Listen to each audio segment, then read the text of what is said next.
What's going on, everyone? It's your boy BMT coming at you again. I just couldn't fall asleep, so I said, "Why not? I'll go have some fun." I usually just chill out and hang out around and just do videos and just, you know.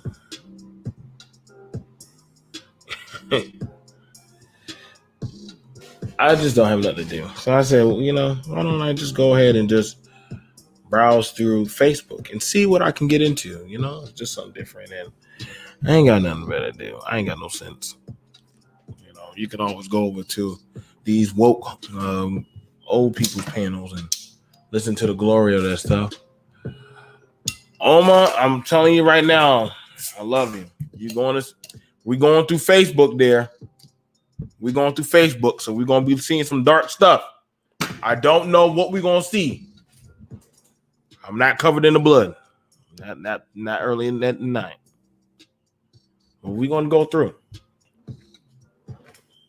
So, what's going on?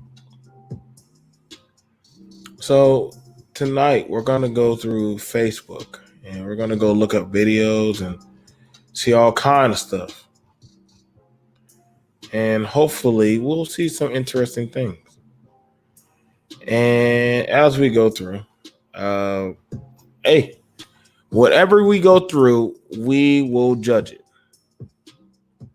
We will judge it and we'll look at it and we'll go from there. All right.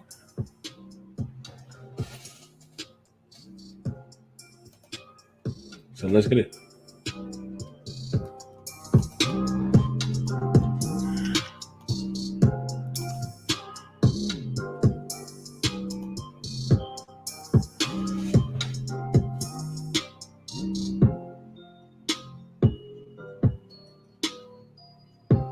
So this video, what's going on? This video right here is a video of that's that meme with the girl with the phone. That's that video with the girl with the meme with the phone. Wow, with the lumpy face. Wow, okay. Woman beats another woman with an iPhone for allegedly cheating with her man. I think she went overboard though. Now, wow. See, I don't know what kind of friends are those. Why would your friend watch you get beat? Or is that not your friend? But what kind of friend just watch you get beat? And I don't understand that. Like, what kind of friendship is that, man? That must be some new type of friendship, boy. Like, I swear, man. I know what kind of how strong is that phone? Like these. I tell you, boy, they strong, boy. I don't know what kind of phone that is, but ain't no phone that strong. That's a good phone though. Shorty must have the OtterBox 5000 case on. I mean, shit. Must be. Let me see these comments on this video. Let me see these comments.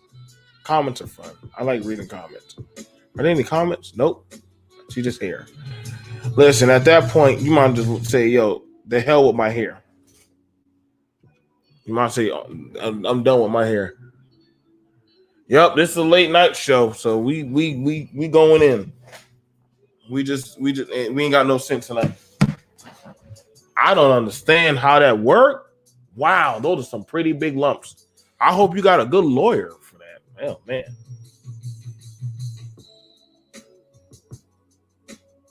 Wow.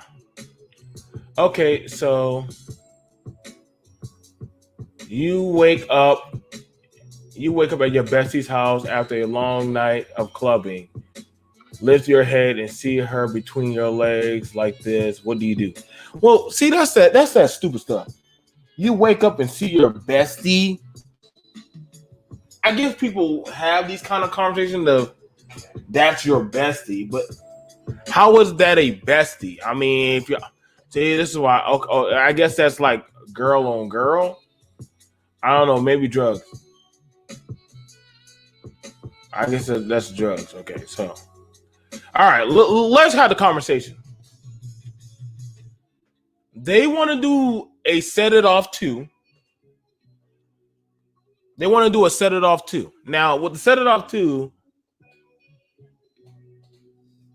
it's about crime. It's about payback. It's about survival. And okay, so who do we have here? You got Remy Ma. I guess she's supposed to be like Queen Latifah. I don't know who that is. I'm sorry. Who are these people? So let's see what people vote. Y'all, what do y'all think? Y'all think they should do a set it off too? I don't have no feelings about it, but I'm gonna go ahead and just check into the comments. I want to see the comments about this. I'm nosy. So the comments for this is that Young Ma? Yes, indeedy.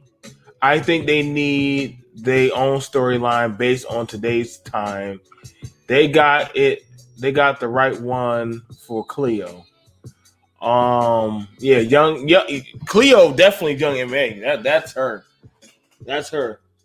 No, the characters in the first set it off died except for one. She made it to Mexico. So I'm saying, like, if she made it out, what would be the point of doing a number 2 set it off, man? But I mean, I don't get it. But they all died, so it's not like they would have kids. Well,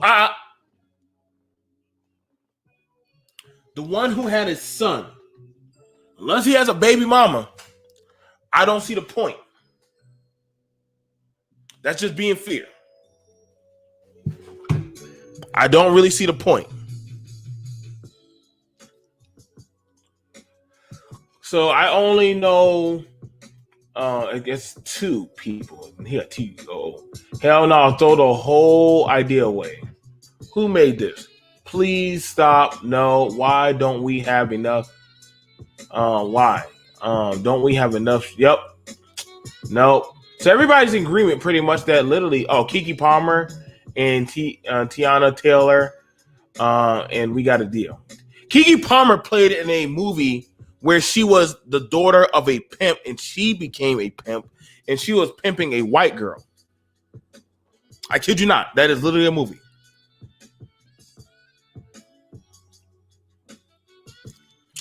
That literally is a thing. So now that we've seen all this,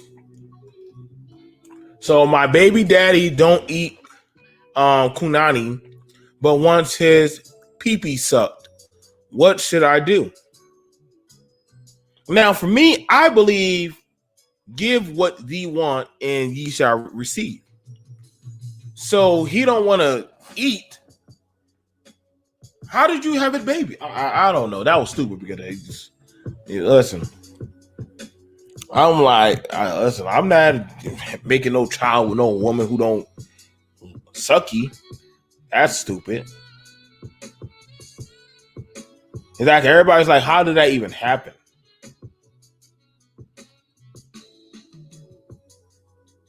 Okay, we don't know what they're doing, but what some dudes are doing these days. Okay. Now, I have to ask about this question. This one is about T people are T women are men. Now, this is a big discussion on Facebook. Happens all the time. Yeah. Now they're asking T people are, women. I think a lot of people are a little bit done.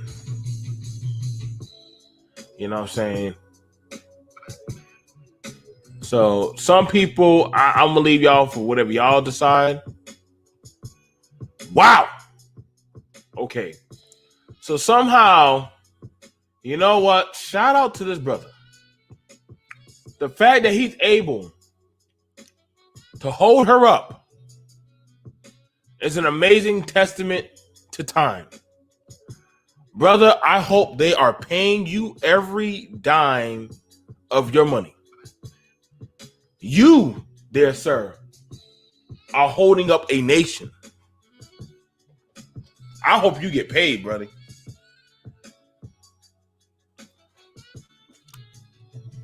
I hope you get paid, buddy. I hope you get paid.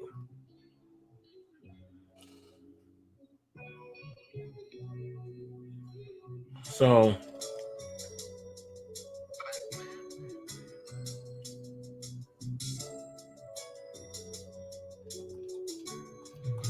let's see, anything else? All right, so we're over here.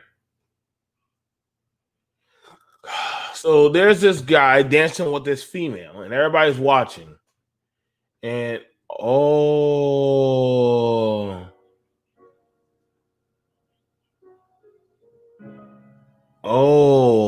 I see it.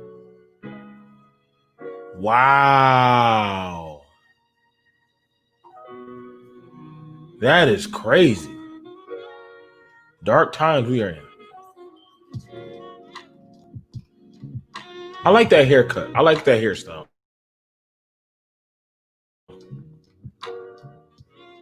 I like that hairstyle. I think that looks sweet. I think that looks good on her.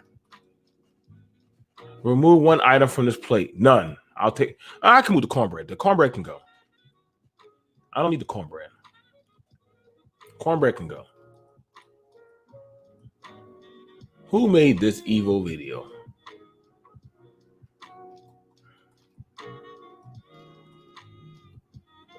Lady, she grabs your man pee and says he's mine now. What are you doing? Of course, stab her.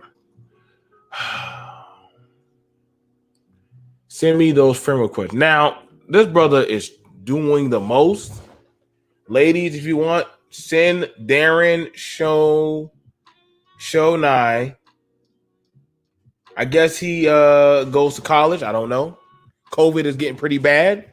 But if y'all ladies are looking for any chocolate thunder love, go find Derek Shonai. He is sporting a leotard.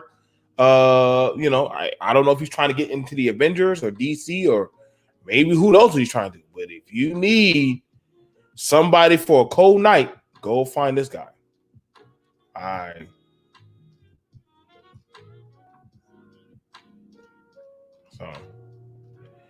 ain't gonna lie. I had the CD.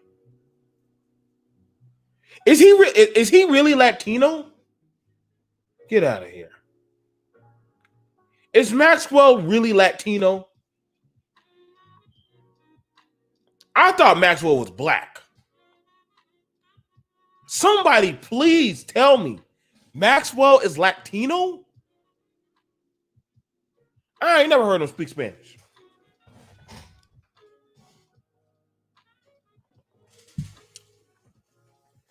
I need to know. I ain't know. Maxwell Latino. She fooled me. I thought everybody say the same thing. Fool me. He's not Latino. He's Latino American, and racially he's black. What? Okay, I don't know what that means. I need to know. Is he a Black Lives Matter leadership meeting where the girls are guys and the guys are girls and who black? Wow, that's a Black Lives Matter. Yep, that looks about right to me.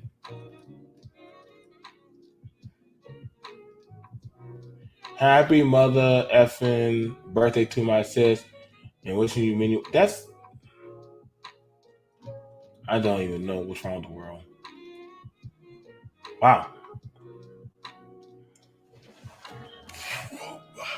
he looks like an yep. These new superheroes, man. Okay. This is for my good brothers, good B brothers. Know your worth and start dating Becky's. They would treat you like the king that you are. Pookie, Ray Rays, you guys keep the Sharkeishas and Tay Tays. Peace and one love. Why do the funniest weirdest gotta pay for pussy and booty? People got the most to say. Honestly, I don't care. Oh, this one. What is this? Oh, I get it. Okay, I get it. I'm gonna steal this picture. Baby, do you love me? Her. Why do you say that, sweetheart? Because I don't feel your love toward me, but I still love you. So prove it to me. So undress. Okay, baby. Keep reading. I know. Keep reading. I know if it was about God, you were going to ignore. God told me I'm a proud child. What? Wow.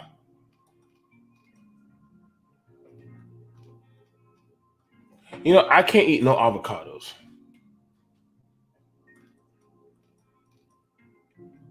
Okay. Wow. Okay, so those are okay.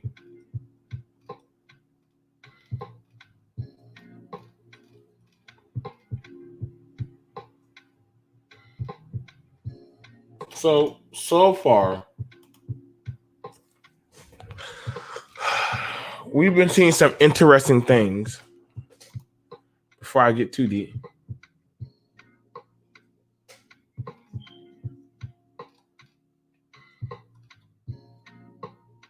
wow,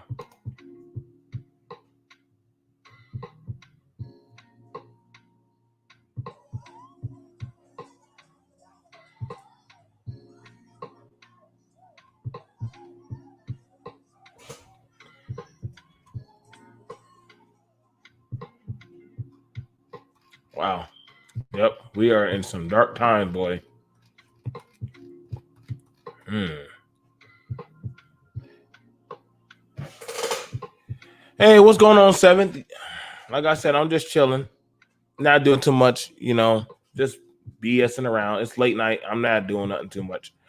I'm looking at you. I'm looking at Facebook. I'm looking at Facebook and a lot of things going on Facebook. I did try to contact you. I did try to contact you, Seven. I did, but I couldn't get in touch with you. Here, I will throw down the anchor for you to come up on board the ship. It's up to you. You can always come up.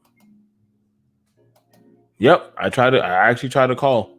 It was like blah blah blah blah blah blah this number, and I was like, oh, excuse me. Yeah, I did try. So, let's see. What else do we have? Um, what else do we have going on? Pretty much, for the most part,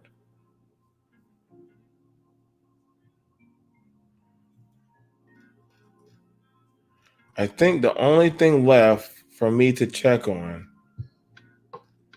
is a video that was sent to me. I think I'm looking at some Facebook stuff. I'd probably say for the most part, wow. So let's go ahead and look at the next video. This is the next one that we'll go to before we jump to the next Facebook group. The last thing, not least, is this is what I guess kids are going to be doing in school. This is it for us. Like this, those are two boys. Little girls are screaming. Is that the teacher over there? Wow. It looks like the teacher. Is that the teacher over there? Yeah, wait, that looks like the teacher. My God. Oh wait, that is the teacher. That's no. Hold on. Wait a minute. Go back. That is the teacher over there. Nobody is stopped. What has happened to the school system? What? BMT. I told you. I told you. I pulled my kids out, dog. I pulled my kids out, man. My kids are out of school. Dog, where's Art? Where is Art to explain? He's still live. He's still live. Like I said, I was passing through, dropping a like, supporting. But then when thank you for that, brother. Not a problem. I can't. And you tried to contact me. Which number? Because I have my it was the one in the email. It was the one in the email. One moment. Did you respond to the email? Because I didn't. I didn't. I just called. I just called the number. Yeah, that's the teacher. That's the teacher right there. Okay, this has gone dark. Yep, that's the boy. That's the girls. I don't know why his shirt's off. Yep, all the girls are cheering him on.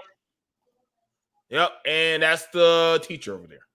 So this is where we're at. I mean, it's free expression. It's free expression, right? BMT.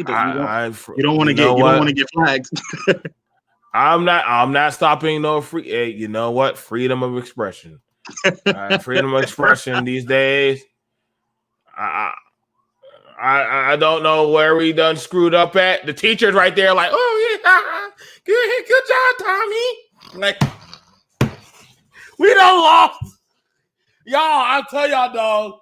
I don't know how the reparation thing. We are far from that now. We're like, we need counseling first. We need counseling. I've been trying to figure out everything. I've tried, man. Yeah, I noticed you started to revisit a lot of these situations and look at it from a different perspective. So I must say, I'm proud of you on that front. Hey, man, I've tried to talk about a lot of stuff on my channels, man. I don't even know where to go from this one, man. I actually had a topic that I was supposed to hit on that was sent to me by somebody. And yeah, I'm pretty sure. Okay, so this one just gotten dark. We can end it. we can go from this. Yeah. Like, this is where I don't know, man. Just that was OD. That was OD for me. I don't know, man. Like, I wanted to set up for us to, but I know tomorrow I'm going to be doing a comic book. I'm going to be doing a comic book debate with MOT. The Marvel DC? He wanted to do something different. He wanted to do because there's just so much chaotic stuff going on here, and I'm trying to keep my good energy. So I said, you know what? I'm going back to what my roots are. I'm going back to anime, comics, and video games. You can't mess that up for me. You can't. Yeah, you can't. And you can't go wrong with those things, man. You can't. And I feel like, hey, there's a lot of us here that do that, watch that, and are into that stuff. And I know there's some of us that like comics and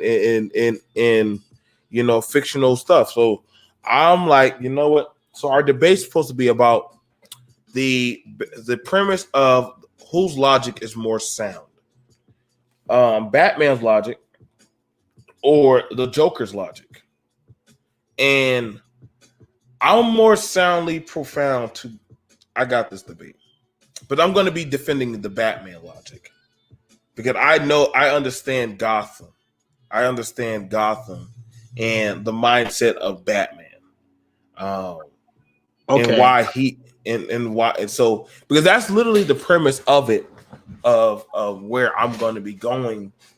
And I know MOT and SKC, they're going to be pushing the logic of the Joker. They're going to be pushing the logic of the Joker and how that logic makes more sense for the community. Why that would make more sense. And again, I got it. But I don't think they really know Batman like that, you know. And I was trying to tell them, like, listen, dude, like, honestly, like the joke, a lot of the crime syndicates and all of them, they were there before Batman even put on the mask. They were already there before Batman put on the mask. It was just that he just curved it to where they had to go higher powered villains, you know, to actually, you get what I'm saying? And when I look at it for blacks and Batman, we've always had to work in the shadows. You know, we can never be that white knight like Harvey Dent. You just can't. And Batman even said that to Superman, like I'm a necessity. Like, you have to be that good light. I can't be. So I'm gonna hit on everything of how a lot of stuff, you know, especially for our community and for us, a lot of us have been that Batman in the shadows. But nah, brother, I definitely do enjoy your channel. I'm glad I found your channel. Some of y'all channels are so hidden. It is hard to find. Yeah, man. I think because I make jokes about certain situations in the manosphere. So I noticed that there's been a lot of claims on my videos, like, and they literally claim my talking, like my voice. So then I have to like dispute it. And it's like, I'm so early on in the game. Why am I even going through this? But then I started to see what was going on. I started noticing like certain people frequent channels, and then when they hear that I'm going live, they come in and they do their thing. So, wow, that's crazy. Man, like I said, I think this is why. But I had somebody asked me, like, whose side are you with, BMT? And I said, I'm with nobody's side. I'm kind of off the world. Like, that's the position I take as well, because I learned that as I observe the people and some of the people in the manosphere, they have a very interesting outlook on certain arguments, and they tend to join or click up for like some of the wrong and strong points. And I'm like, I could see where the points of contention are, and I try to avoid aligning myself with those extreme views, because some of those things don't suit me, right?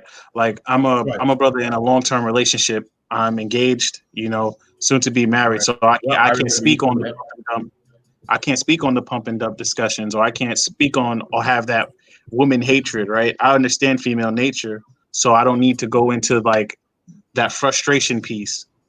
Then when talking about game versus non-game, I laugh at the people who worship game, but I understand that it's more, life is more than just game. You get what I'm saying? Right. So right. Because I don't gravitate towards a certain like side, but I do make jokes about it. It's like, damn, no one knows what to make of the Seventh Project other than the content that I put out. So yeah, I knew what happened with the email I sent you. So it was my old signature on the email with my old number, and I just put the new number in the back chat. Okay.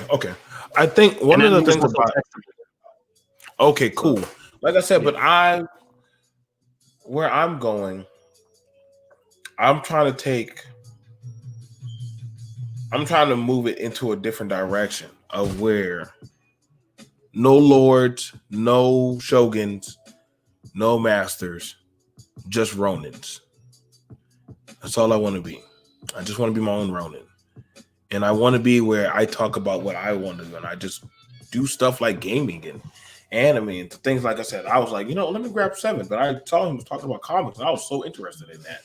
And I thought I was going to grab some more people. And I was going to say, I said, what if we talked about comics, but we compare it to our lives?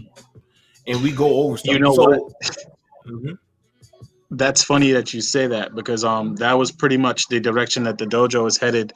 I understand that the things that West Coast and I cover, eventually we're going to be moving or motioning outside of the manosphere, so to speak, because we're going to go into like intellectual literature, things like the Man Not, and really breaking it down for other millennials in the space, because it's not enough positive representation for us in the space. Really is. I grow tired of every time a millennial does show up in the space, it's like, I want to challenge BGS, and then no facts. Why do I need facts? I don't know where Liberia is. What that mean, and then it's like, oh, all of these damn millennials are stupid. And it's just like, whoa. That's a bold and broad blanketed statement. Let's really you got to look before you speak on those things. You get what I'm saying? Mm-hmm. So I kind of wanted to create a space where I could show, or West Coast and I can show, that there are millennials out here in this space that are not really on that BS, and we're actually trying to build ourselves up contrary to popular belief. You know what I mean? Because it seems like there's a lot of there's a lot of tearing down in the space. But back to the anime piece, I'm definitely down for jumping on and tuning in with you, and even contributing some of the breakdown of anime, because I have a pretty good Rolodex of anime. There's not, if I think about the alphabet, for every letter in the alphabet, I have an anime that I've watched. For me, I've always been a big anime junkie. Even now, I think that was something one of my channels is Comics and Philosophy. And, okay. I had it where me and brother Yusef Latif, we were going to talk about doggone our animes that we watch. And one of the shows that we were going over was Shield Hero. Mm-hmm. I'm not sure if anybody's ever. Yeah. To me, Shield Hero would possibly be one of the most. And like I said, if you're not Red Pill and you don't have an inkling of what Red Pill is, and granted, I'm not Red Pill, I would probably say his livelihood of his life is vastly. Shield Hero is an amazing show.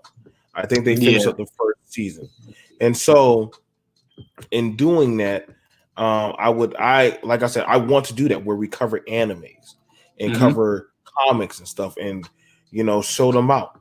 I tell people, go get a Verve account, if you want to pay for it or not. Right. We could tell them about great animes. Right now, I'm let's see, between high school, Gods of High School. You can go ahead. I finished up watching.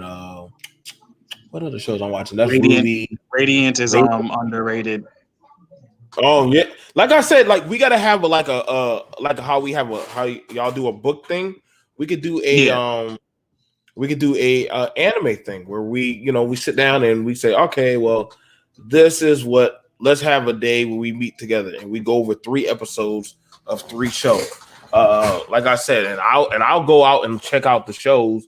We'll find 2 shows and we'll both review over them, like Demon Slayer, Black Clover, Dr. Stone. If y'all don't want to have to see no violence, but literally want to watch something about science, watch Dr. Stone. Literally, this kid is literally trying to catch the world up from the BC era after the world has been restarted back to 0. There's a whole lot of stuff. Full Metal Panic.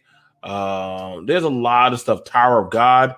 A lot of Korean animes are starting to come up on the rise. I'm not sure if a lot of people don't understand that after Japan had been hit so bad, Korea has said, "Yo, we got to pick up the pace. We got to pick up the pace." And so, they've been doing that. Attack on Titan. I mean, there's a whole lot of stuff. If you want to see a Batman / action / Hijimoto Ippo anime, go watch Last Man. Literally very well, very graphic, very well done. Berserk, Blockade, Reboot is a classic. I hear they're bringing back Beast Wars. If anybody's ever seen Beast Wars, sadly, you missed out on a glorious part of childhood. But like I said, Fist of the North Star and different stuff like that. So I wanted to where us as guys, we go over into these sectors. Like I listen, my life is not consumed with talking about booty. My life is not consumed about talking about Pookies and Ray Rays and always like I understand. Listen, y'all, and I say this, and maybe Sevens will understand. Like a lot of us young men, we grew up in hardship. We grew up with a lot of misfortune in our lives. I would strongly say this, one of our founding blocks that kept us grounded was something to take our mind off of our reality, whether it been comics, been anime, cartoons, seeing Naruto say, "Believe it, I'll never give up." That inspired us. I mean, but for me, originally, it was watching Goku. It was watching Ronin Warriors. It's different stuff like that, watching those protagonists, even though the odds were stacked against them. And I'm like, if they can keep going, I can keep going. And that's sometimes was enough just to get you through to the next day. You get off that bus and run back to your house and go watch some Toonami. And there you go. You know what I'm saying? Like everybody was watching Martin. I was watching cartoons.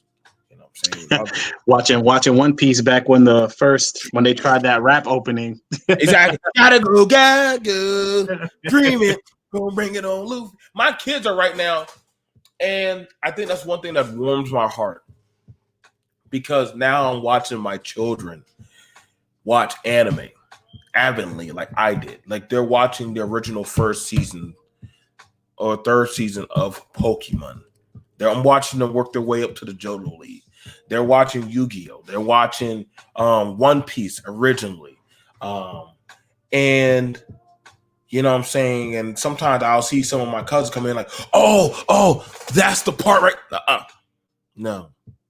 This is their journey. Oh, they're trying to spoil it for the kids? You can't do that. You know, sometimes as people when we're older or when we've already seen it, we want to jump on it. The nostalgia comes back. Right. And I'm like, no, you have to let them enjoy the journey. What's going on, Super Mike? Like, this is their journey. And so we forget that there were things for us as young adults at the time to help us escape and just think of faraway lands and books and stuff like that. You know what I'm saying? Like, so, you know, I remember one time at school, everybody was reading Milk in My Coffee and Jason's Lyrics and all them books. You know what I was reading? I was reading manga. I was reading volume 2 of Naruto. And literally they told me that's not a real book. And my English teacher was going to flunk me. And I said, that's BS. This is a book. Manga counts as a real book in Japan. It is a literature book. She's like, no, it has pictures. I'm like, who cares? It's still a book. You said find a book. You should be happy. Me as a young adult, I'm reading. And so they were gonna fail me. I walked down the hallway and I was starting angry and tearing. You know when you get angry and you're tearing up. And my world cultural teacher saw me. And they asked, like, what's wrong? And I said, well, I'm going to fail English and I don't want to be stuck, you know, repeating a grade. And they said, well, why? You know, aren't you doing your work? And I said, I am. I said, I'm turning in my reading logs. And like, what are you reading? And I pulled out a book and I said, this right here.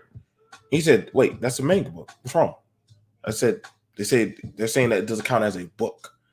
And he said, no, that's an actual book. You have a whole team that has to write that out. A manga you can't just make a manga book overnight. That takes time. Yeah, you definitely need a studio to do that. Exactly. You need a whole studio team to do that. And actually, they went to when I say that brother came through for me, because he's actually been to Japan. He used to teach over there. And he literally went to the guidance counselor. He went to the librarian, and he sat down with the English teachers, and he taught them. He said, listen, this is a book. Y'all may not, as Westerners, accept this as a book. But over there, this is a book. Y'all asked for these kids to read, and y'all got them reading a book. So you can't fail him for that book. And they argued for that. He argued for like 2 days. And literally, she was like, well, I don't know if I can give him. No, you give him full credit, but he's reading a whole book. If we would have asked him to write out the whole landscape of the Leaf Village, he probably would be more detailed about that than most of these people in these books. And I wrote it all down, everything.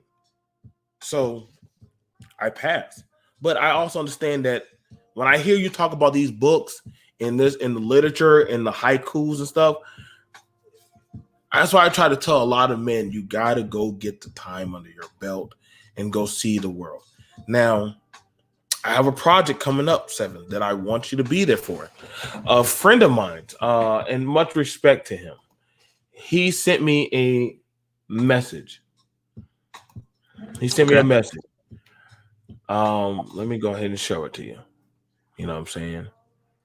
But we already seen what happened with Mr. Fantastic. And you already know my channel is one of the very few channels that has multiple races of cultures that come on. But we have a dialogue. And, so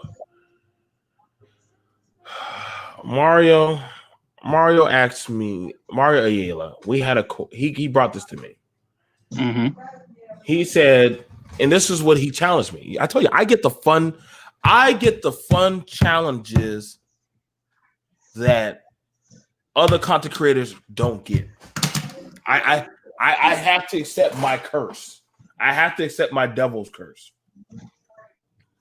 He sent me a video saying about this guy saying anti-racism hurts blacks worse than racism itself.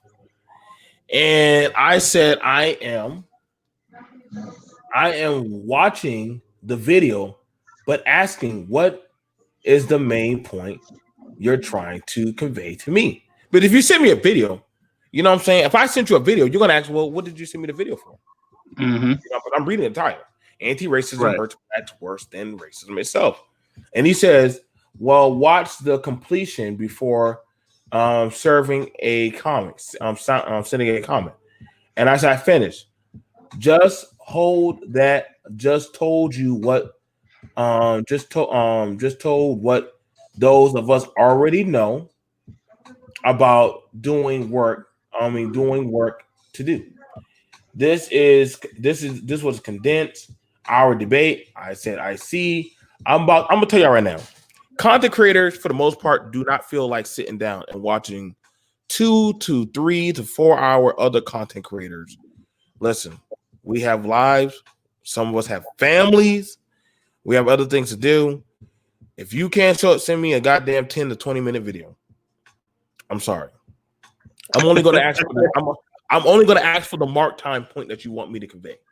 I believe Seven's life is too doggone important for him to rewatch a whole 3 to 4 hour. I'm starting to see why people don't sit through those whole videos. But literally, he said, I need tangible resources.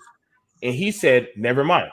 Now, I asked Mr. Ayala that I, as a black person, I need a tangible resource. I believe that's fair. You're going to tell me that anti-racism hurts worse than racism itself. I said, well, if you're going to send me that, then I said, this guy did not even answer how to combat racism. Mm-hmm. I said, tell you what, if you want us to shut up, give us tangible resources so that way we will leave y'all alone. Mm-hmm. He said, forget it. What was the point? And then I asked this question. What was the point Thurgood Marshall pushed the NAACP with. But that was literally what Thurgood Marshall himself was doing. Right. He was battling racism. Right. I said Ahmaud Arbery was killed and covered by the DAs twice. And he said good night. Good night. He said good night. I said good night, but I'm still going to talk about it. Difficult to do with lack of comprehension. I said I wouldn't expect outside entities to comprehend. Right. Black political leaders are career activists, have done a phenomenal job of ameliorating things. I said, well said. That's why those of us, in the millennial brackets and some of us others, don't listen to guys like him, the guy up here. Yep. And those and listen to guys like him and in suits and lead ourselves. You call them black leaders, not us. Who is your leader? Like I said, Stephen, we're gonna have to do a talk about this, bro. Because I'm telling you, bro, we gonna I believe us younger brothers, we're gonna have to do a talk like this, because we're not calling none of these people in these suits or any of these so-called leaders. Are you calling any of them leaders? I'm not. I mean, off of the pretense of that video, I can't even just the title alone.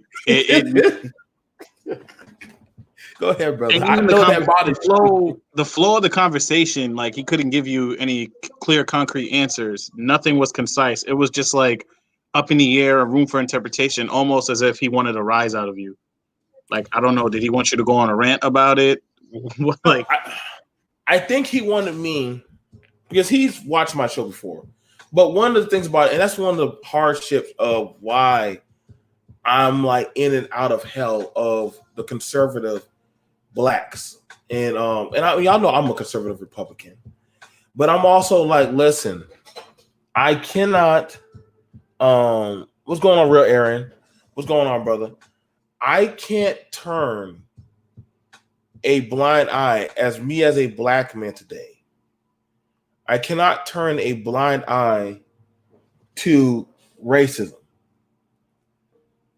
And if it's not for me, then for my brother Seven. And if it's not for him, then for whoever out there, whoever may be touched. Because there's different forms. Because I've also been asked, I've been getting a lot of mail.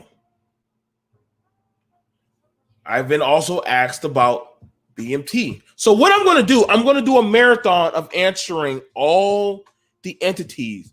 I had one person that said, BMT, would you mind talking about to tell people not to take a knee? That's the devil. That's towards Satan. Black taking a knee in what context? Proposing, taking a knee during the pledge? Okay, so the question came up, and I will talk about it.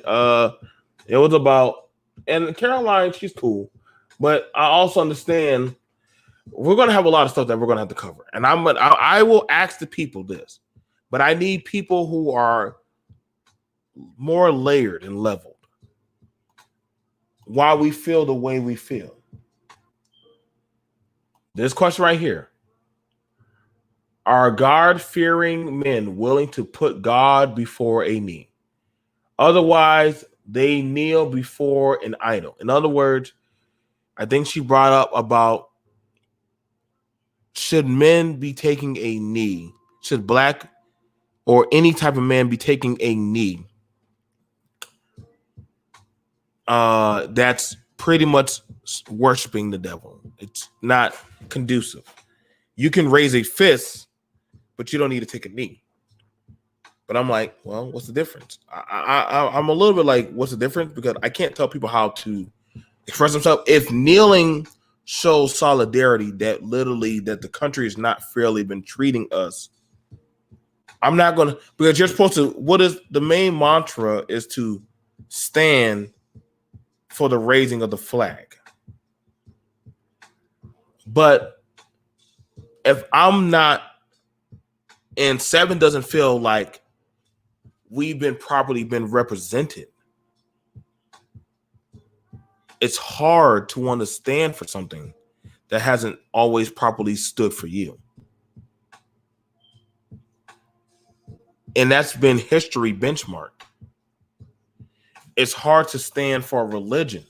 And I'm only reiterating what I know some other people think, and even when sometimes I conflict myself. Listen, I grew up in the church, but I also understood that I've also got to read the slave Bible. Mm. The slave Bible, that is a literal parchment of history that was handed to blacks. I said, can we change that while there's still time? It's biblical. People are focusing wrong.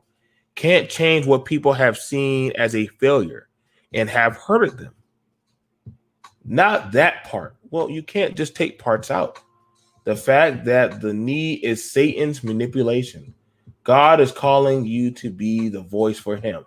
Many I alone cannot reach because I represent to them pain. In other words, she's saying it can't come from me as a white woman because, and I get why she says that, because me as a white woman saying that it wouldn't be received. And yeah, she understands that. She understands that. I am going to set up a talk where some blacks that are level that I can trust. Mike, I'm Mike. I don't know about you, Mike. You might. I don't know where your mind be at with you in your ancestral land. I don't know, Mike, where your mind be at. I could probably take 7th on the trip, but Mike, you be ready to start talking about Wakanda and stuff. I can't take you.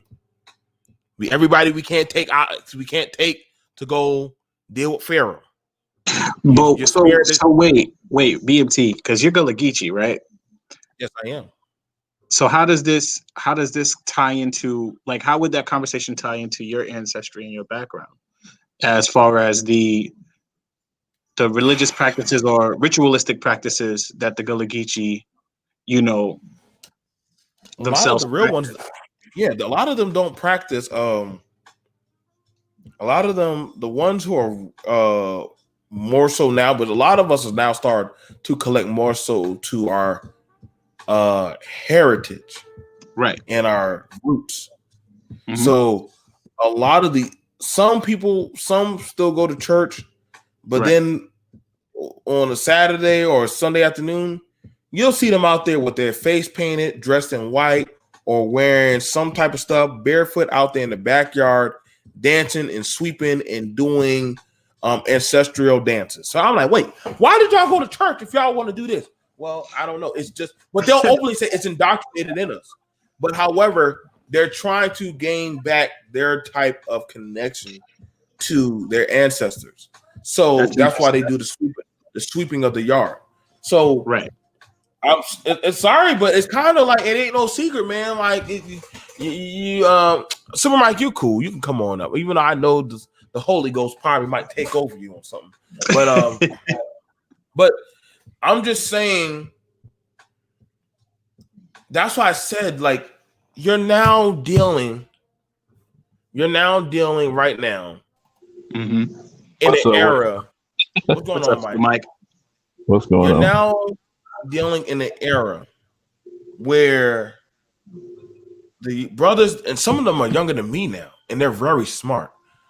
They're tired of listening to the old way because they see that the old way that we've been following has not been conducive to building us. Right. It's like a cap level of, it's like a cap lifestyle. So long as you play by certain rules or mandates, good boy. You step away from that. Granted, and I said this before, so nobody can ever come at me. I said, listen, I may not be making that silver house and gold like that man on the mountain. But guess what? This clay house that I built, it's mine. It's ours. Correct. And so I could care less. That's why I just don't compare my riches to what I accumulated to that of them in that community. I don't care. I don't care. Because guess what? We'll get there whenever we get there. But when I talk like that, that don't sound cool, BMT. But I'm like, why do y'all care, man? Like, listen, man. I look at, hey, if we got this done, we got. I've been throwing out video after video of showing. I showed a whole plaza that used to be run by black. I'm sure you've seen that, Mike. I've seen that. Now it's being run by other communities that are buying it out. Right. And you know, I'm seeing a lot of the black business owners are going to the plasma bank, donating plasma, trying to keep it afloat. So I'm like, yo, bro, I'm watching my people die off.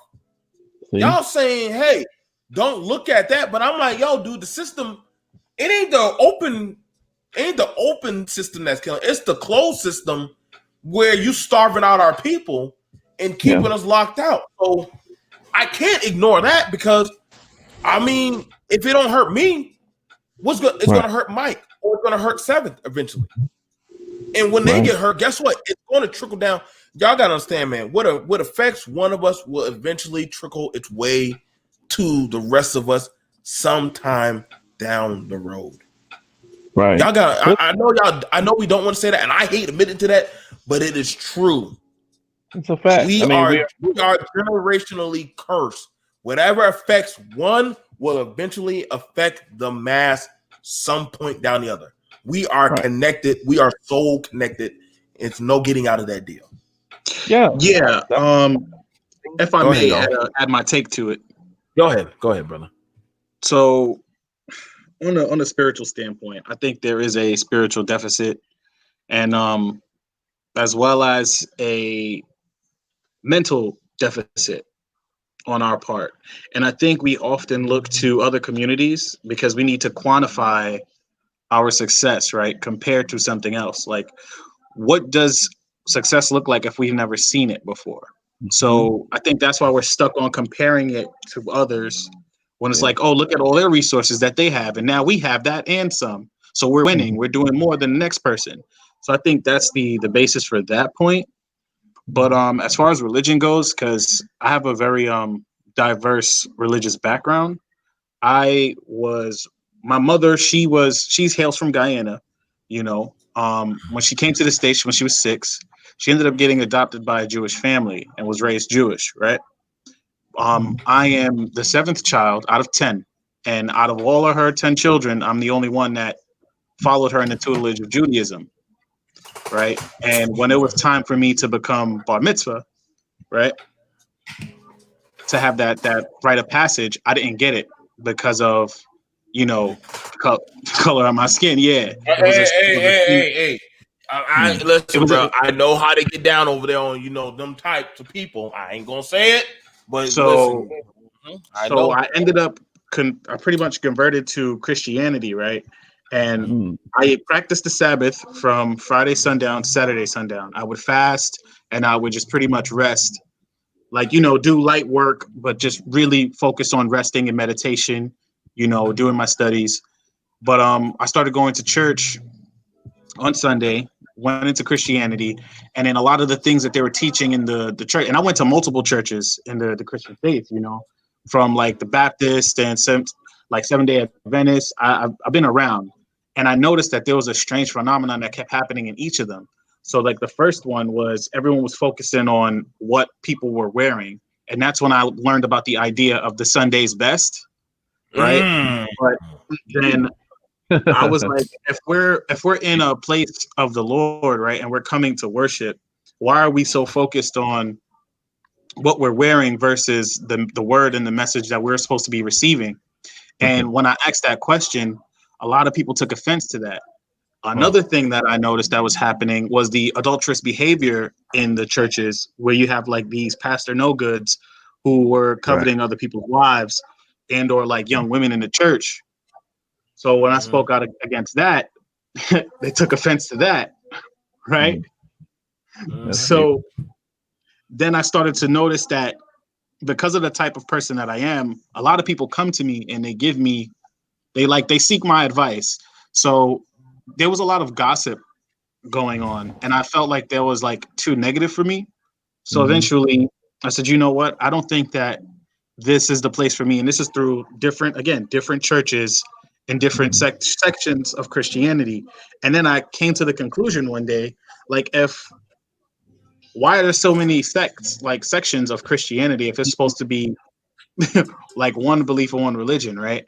And I went from reading the Torah, right, to the Bible, or I've read the Talmud, right? And then I was just like, this isn't really serving me the way that I thought. And from what I always understood, that the church isn't an establishment like four walls. It's actually the people. One or more person coming together to worship creates a church. So, and then I noticed the money, the funds that they were saying this is to keep, the operations running and everything, but the houses of worship don't pay taxes. So where is all those funds going? Wow. That's when I got you're supposed to be able to ask you're supposed to be able to ask where the funds are going, like, because I'm a licensed minister, and that's actually one of the things about it is if Mike were to say, hey, I'm falling behind on my light bill, I need help, because Mike is a member of the congregation, that is our job as the church or as that congregation to help him. You know what I'm saying?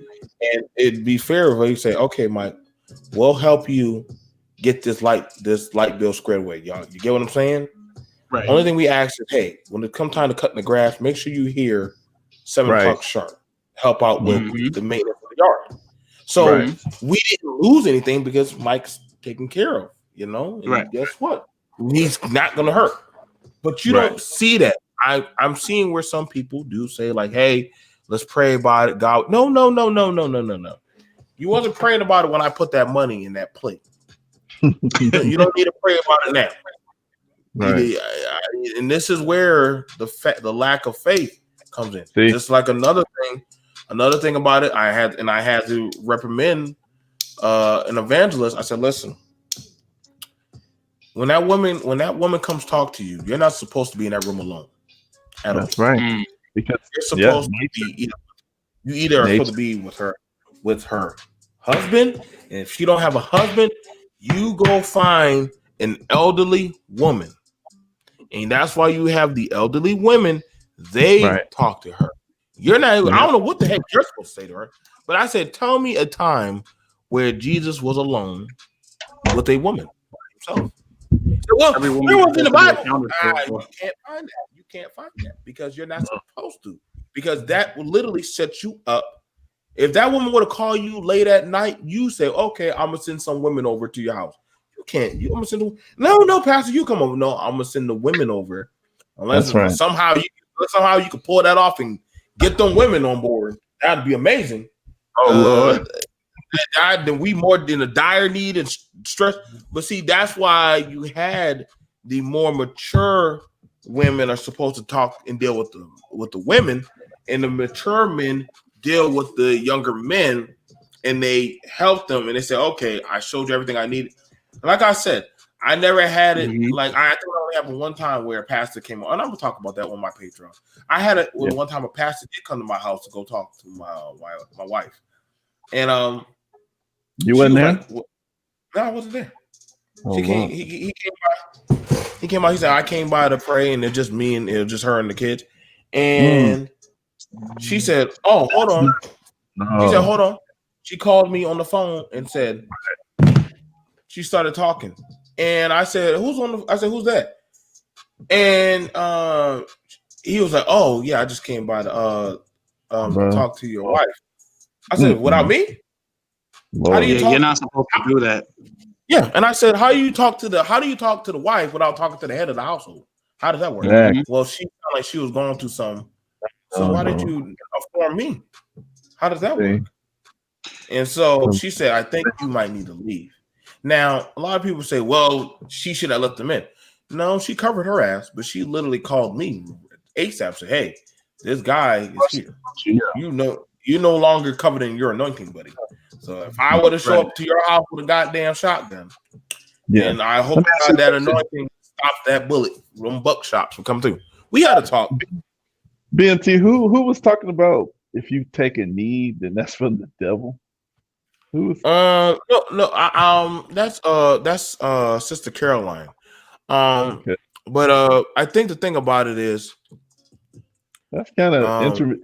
See, the thing is with me, I know everybody got a lot of stuff to learn, and we got a lot of, we got our own paths to walk, and really, we're spiritual people, so believe it or not, I believe we're going to end up all in the right space eventually. But the point is, we're moving out of a situation because religion was abused.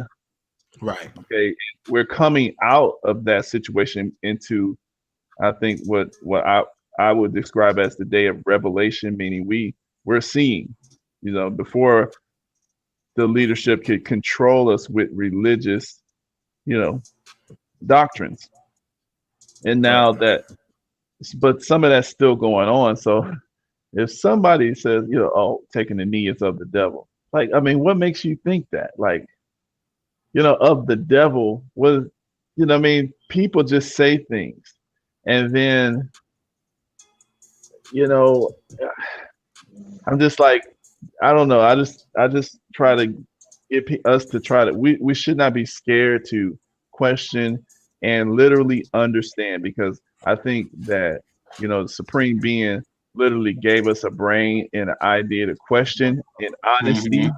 Because he's putting us on the path, because to me, that's God is, well, he said, the kingdom of heaven is in you, right? Right. So, yeah. So that spirit that's teaching you something don't sound right. Who said that? It was something to me. I think the thing about it, I'm probably going to set up a talk for that. But I'm gonna set it up for a talk where we can have a structured conversation. I'm gonna email Seven. I'm gonna email you, Mike. Like I said, I have my conversations are like this. Y'all know me. I don't deviate from what's on our plate for us to deal with. Right. And I let people know, hey, if you're going to come talk to us, I hope you understand. If you're saying that our problems are a joke, there's no need for us to talk. Right. Because that would mean you're not taking our plight of what we are seeing as a serious matter. Serious. So I can't enlighten you to what me, Mike, and Seventh are feeling. Because to y'all, it would anybody else, and that could be somebody who might be of a different background. They could be black or whoever. That means they don't care. Like I said, that's my thing. Once I know that, hey, it's like when you go, the Masons have this thing where they will ask you, do you want to be enlightened? They will ask you that. And if you say, nah, but I'm here to tell you, oh, so you're here to tell me, they won't talk to you. That's it.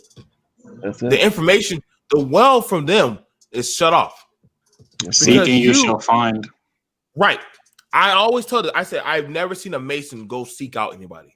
You seek out them and act, and they will literally put a book in front of you and say, I'll tell you what, have this book read before before Tuesday of the same day that you met me on.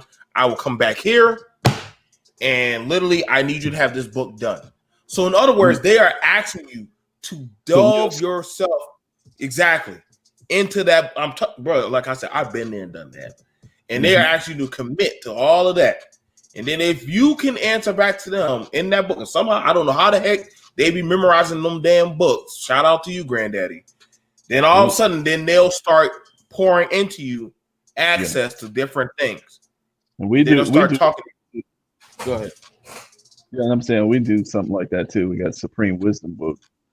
Right. We do. So right. And so I remember, like I said, like if I come, like I remember I used to see Art and Seven do a panel where they would talk about meditation and stuff. Now before I used to come on there, I said, I don't know what y'all talking about. But then after that, I said, you know what? I come in there wrong. If I don't understand the flow and I don't and I can't connect with it, it's not for me to go to the fire and disturb what somebody else out there is trying to connect to. And so I want people to understand this. I'm not ashamed to be a Christian, but I'm also understanding this. What my journey and Mike's journey and Seven's journey are going to be different. Right. But so long as we are in a solidarity of peace, of understanding that, hey, we have these set issues, we got these set problems, and if God dang it, us taking a knee is how we solidify our unity. If that is the literal code bond of Black solidarity, it's not for me to tell the rest of us to stand up. But think about this here. This is how I was taught. Is this? Yeah, we have the outside label or whatever we want to call it, and that's part of our culture. That's part of our culture. It's nothing wrong. See, because we're used to, like, the first way you were taught to understand a thing, you don't question it. You're just taught that way, and this is how it's supposed to be. But when an alternate understanding of the same concept is given to you, then you begin to question it. Well, where do you get that from? Well, how do you know that? Well, that don't sound right. You're not a real this, or you're not a real that. Well, I'm reading the same book, but you're not real because I didn't learn it that way. You see what I'm saying? See, because a lot of us arrogate to ourselves or arrogate to maybe our parents or whoever taught us the first way to understand a thing. Right. We don't question the first way. So if we would question the first way we understood something, the same way we question every alternative way of understanding that same thing, then I think we would get to a better spot, because the definition of a Christian, I consider myself a Christian, and people think I'm confused, because I call myself a Muslim as well. But because they don't understand these things are not just the way your mama taught you is the way her mom taught her. And like you said, the slave Bible and all these type of things. But we know that is the only concept of Christianity.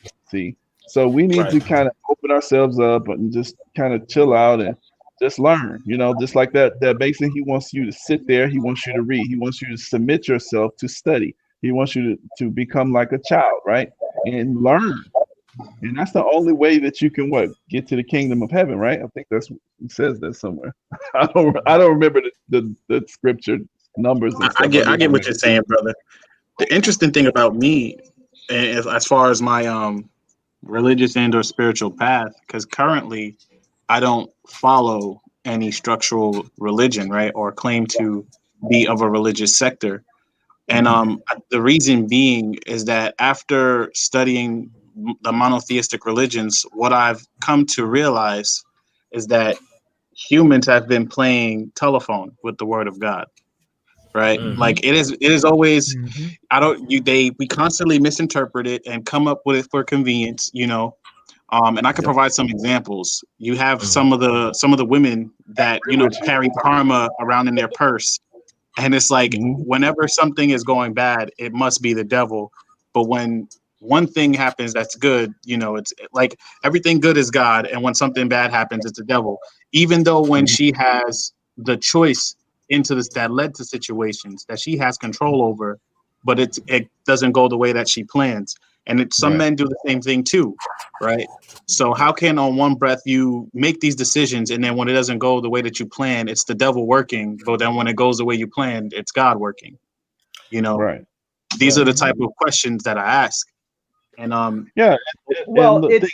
it's because in monotheism it's a single binary choice. It's one or the other. There's no gray area, right? And that's like I was talking to a couple buddies, and it was weird to me, but it made a lot of sense.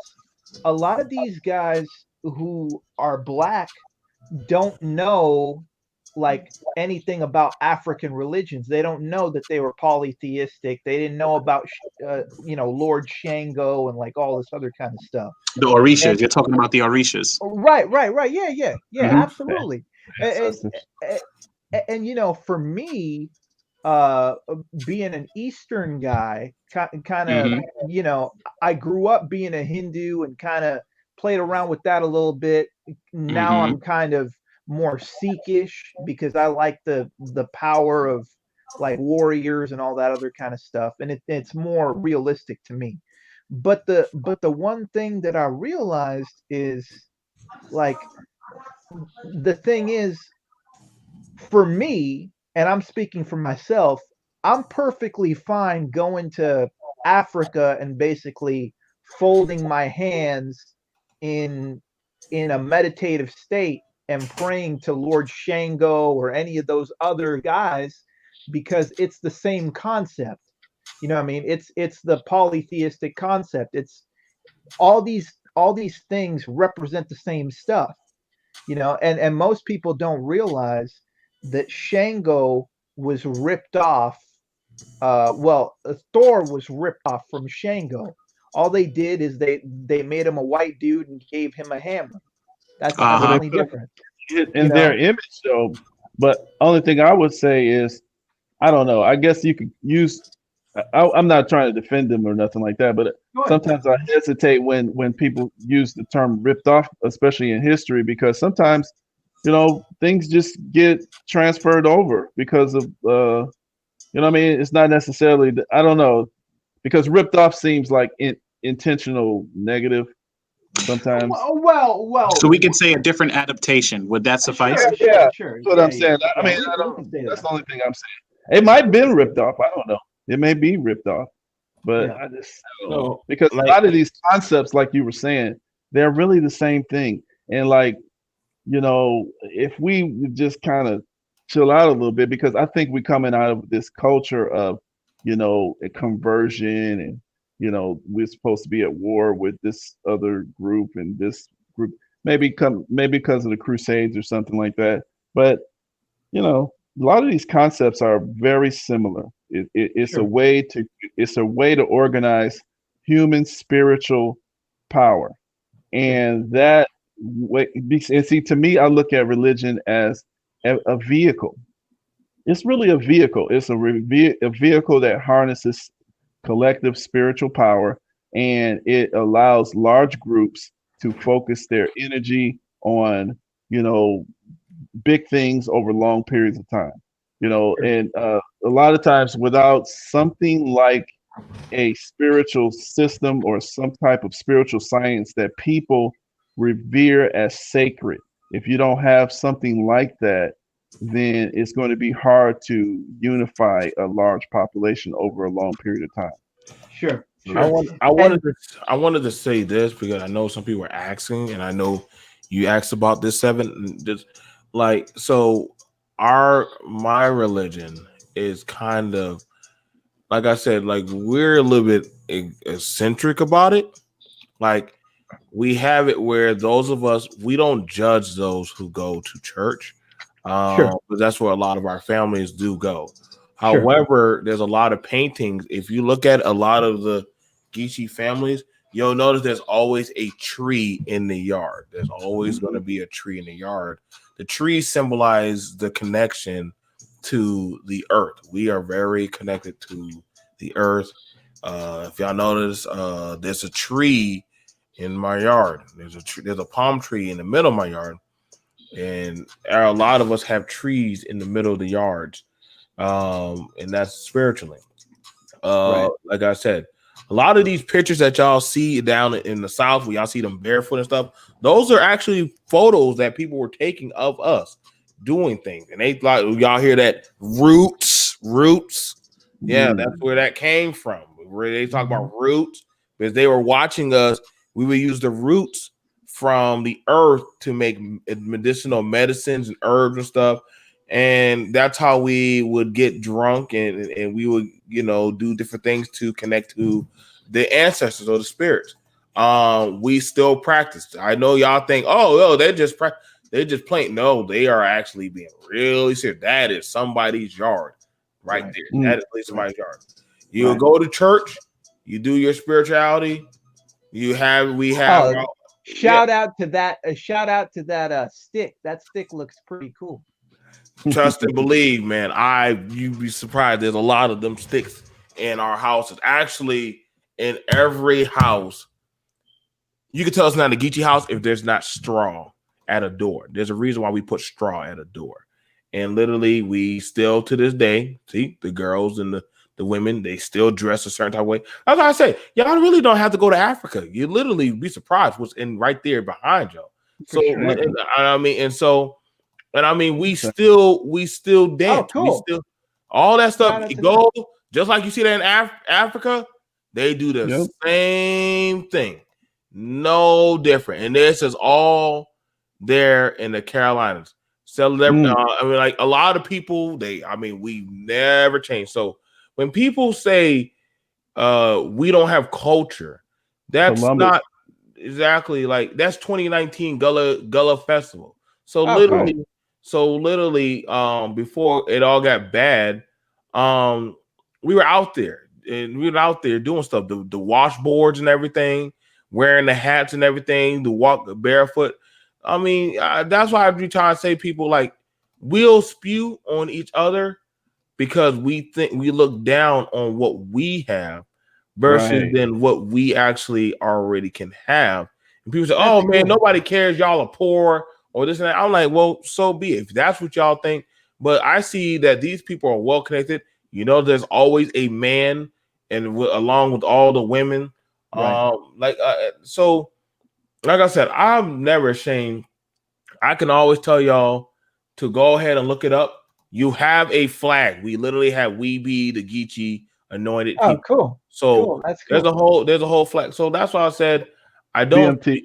Yes, sir. What do you think about? Yeah. Go ahead. Go ahead. Ask your question.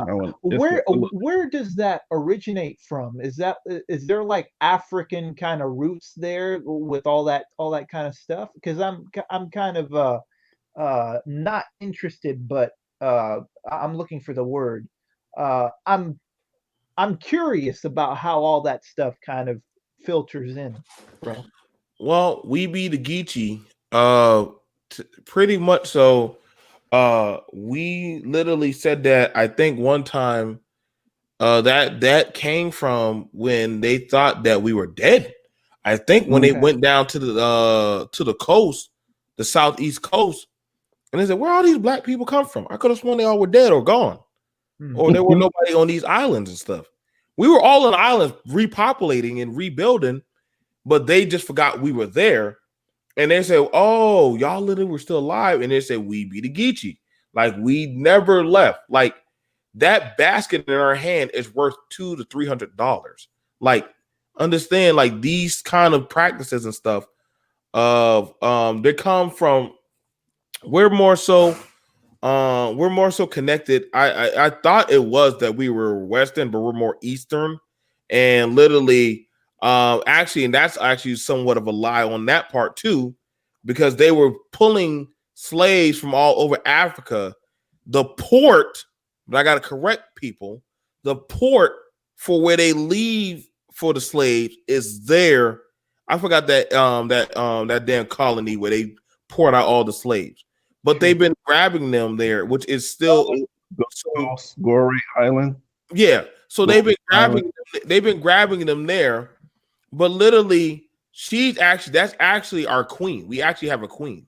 We have we're literally we literally have a matriarchy, like a whole nation and everything. They keep it. So the whole thing about it is, I always tell people, there's them gap teeth and everything, but that's just the way hard people are. That's cool. She's already been to the United Nations. She's already pushed for reparations and everything. Okay, cool.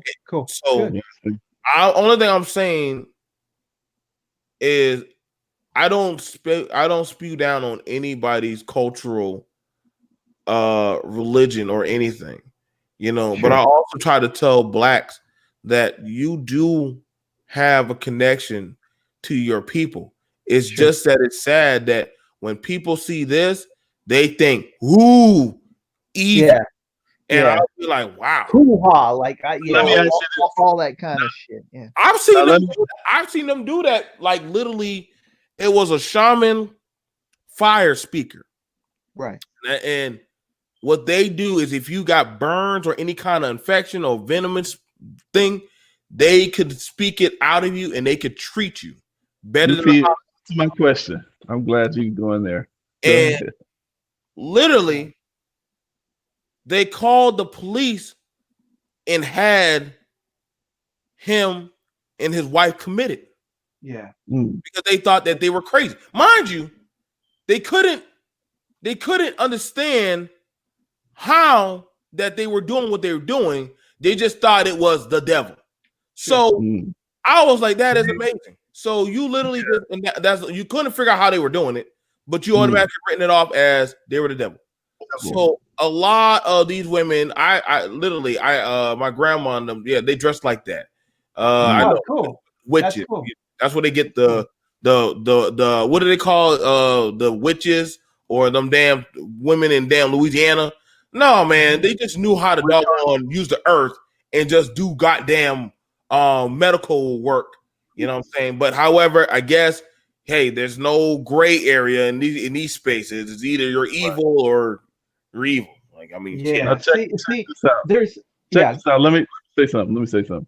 Go ahead. Now, this is my question. Because it was actually, I'm glad you said that, because I was going to ask you, what do you think about Stella and the frontline doctors? Because I know that one Texas doctor, when she did you see that video, the frontline doctors and all that stuff?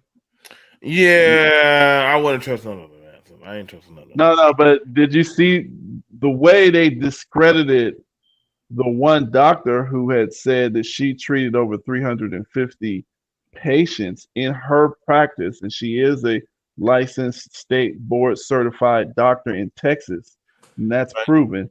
And she said that she treated these patients and she has not lost one with the HQC stuff.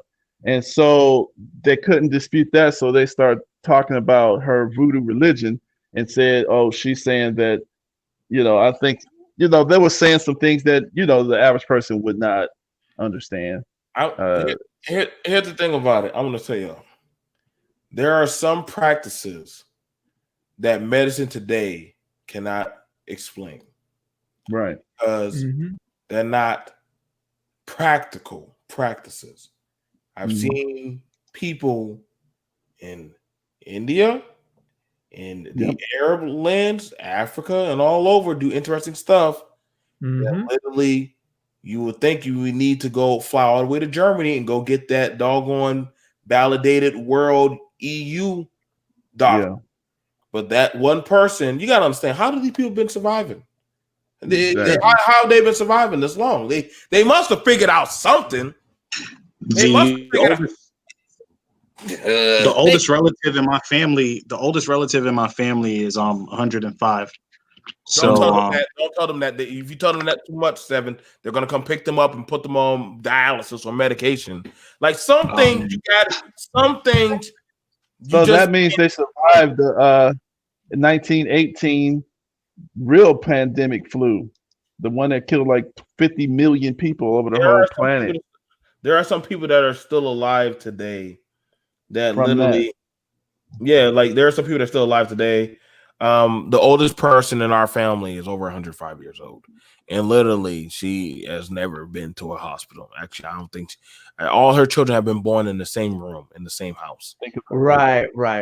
Home childbirth. Yeah. That was normal back in the day. Like I remember my grandma used to tell me that, we didn't have the ability to go to the doctor, so we basically had all our kids at home. Yep. We just knew how to do it. The last three. Also, to your point, BMT, where it's like some certain things cannot be explained, right, or is not looked at as practical. Like bone setting is another like impractical form of medicine, right? Where it's like manipulating the bone structure to heal ailments or damage to the body, and they're still trying. Yeah, they're still trying to explain it, but they really don't have anything concrete. I think what we also suffer from is if it doesn't come from a European institution, we won't accept it as like valid. So we invalidate a lot of the natural remedies that our ancestors have provided for us and what allowed us to survive through so many hardships and trials. You get what I'm saying? Mm-hmm. I think that and that's why I say listen, I get, and like I said, I'm never against having the open convo about said discussion. That's why nowadays I'm like, again, like I said, I bump heavy with Yori, Anun, Amber. I talk with a lot of people all internationally, and we have really good conversations. You know what I'm saying? Like I said, I have no problem with other people of diversity because we're all on the same planet. Only thing I ask respectfully is, hey, don't discard my suffering as a lesser in that yours is more than, if that makes any sense. Because I would never do that to you. I can't tell me and Anun and BB, we had a talk, and BB was talking about the children of Babylon. They're still alive. I met quite a few of them. And so when people say Babylon's not real, I'm like, trust me, those kids will say differently over there. And so and when we talk, I'm like, you can't go to some places and butt in and tell them about their struggle when they can tell you about their grandfather who has been there before Jesus. So you'll be the last person to be stepping up in their doggone fire and think you're going to tell them. You just need to suck it up, Buttercup. Like they'll be like, I'm going to just bash you with this. One thing else that I would also like to contribute is don't look at other cultures and other countries from a Western media perspective, right? Because like I talk to a lot of guys, and I tell them, hey man, like I'm going to Mexico, I'm going to Colombia, I'm figuring out places to go and things to do. And a lot of times people will tell me, well, why do you want to go to Colombia? Because it's really dangerous over there. That's where Pablo Escobar was from, etc. Or, I'll tell them I'm going to India or I'm going to Iran or something else like that. And a lot of guys will basically come out with these Western, like CNN means tested talking points as to why, you shouldn't go to a particular place. You know what I mean? And you don't want to do that with other people. You don't want to talk to them that way religiously. You don't want to talk about their country that way. It's just because what you're doing by saying that is, number one, you're proving that you're ignorant. And number two, you're kind of walking away from the blessing of actually truly understanding things. Right. Because we talk from a position of authority, and that has to do with our American exceptionalism. But there's a whole different value in understanding that me as an American doesn't know shit about, Geechee Gullah or something like that. So I come here and I'm truly curious about where that stuff comes from, because I'm not like, oh, look at those people, they look like that. No, those people have traditions that is important to them. And if I'm really a person that really values ethnic traditions, I look at learning about their traditions the same way I would when I take BMT to an Indian village and show him like a picture of Krishna that's completely black. Ironically, most people Shiva, or Shiva, or Ganesh. Right. Come on, I know. Yeah, Shiva, who is also completely black, right? So it's like a lot of these guys who just sit in their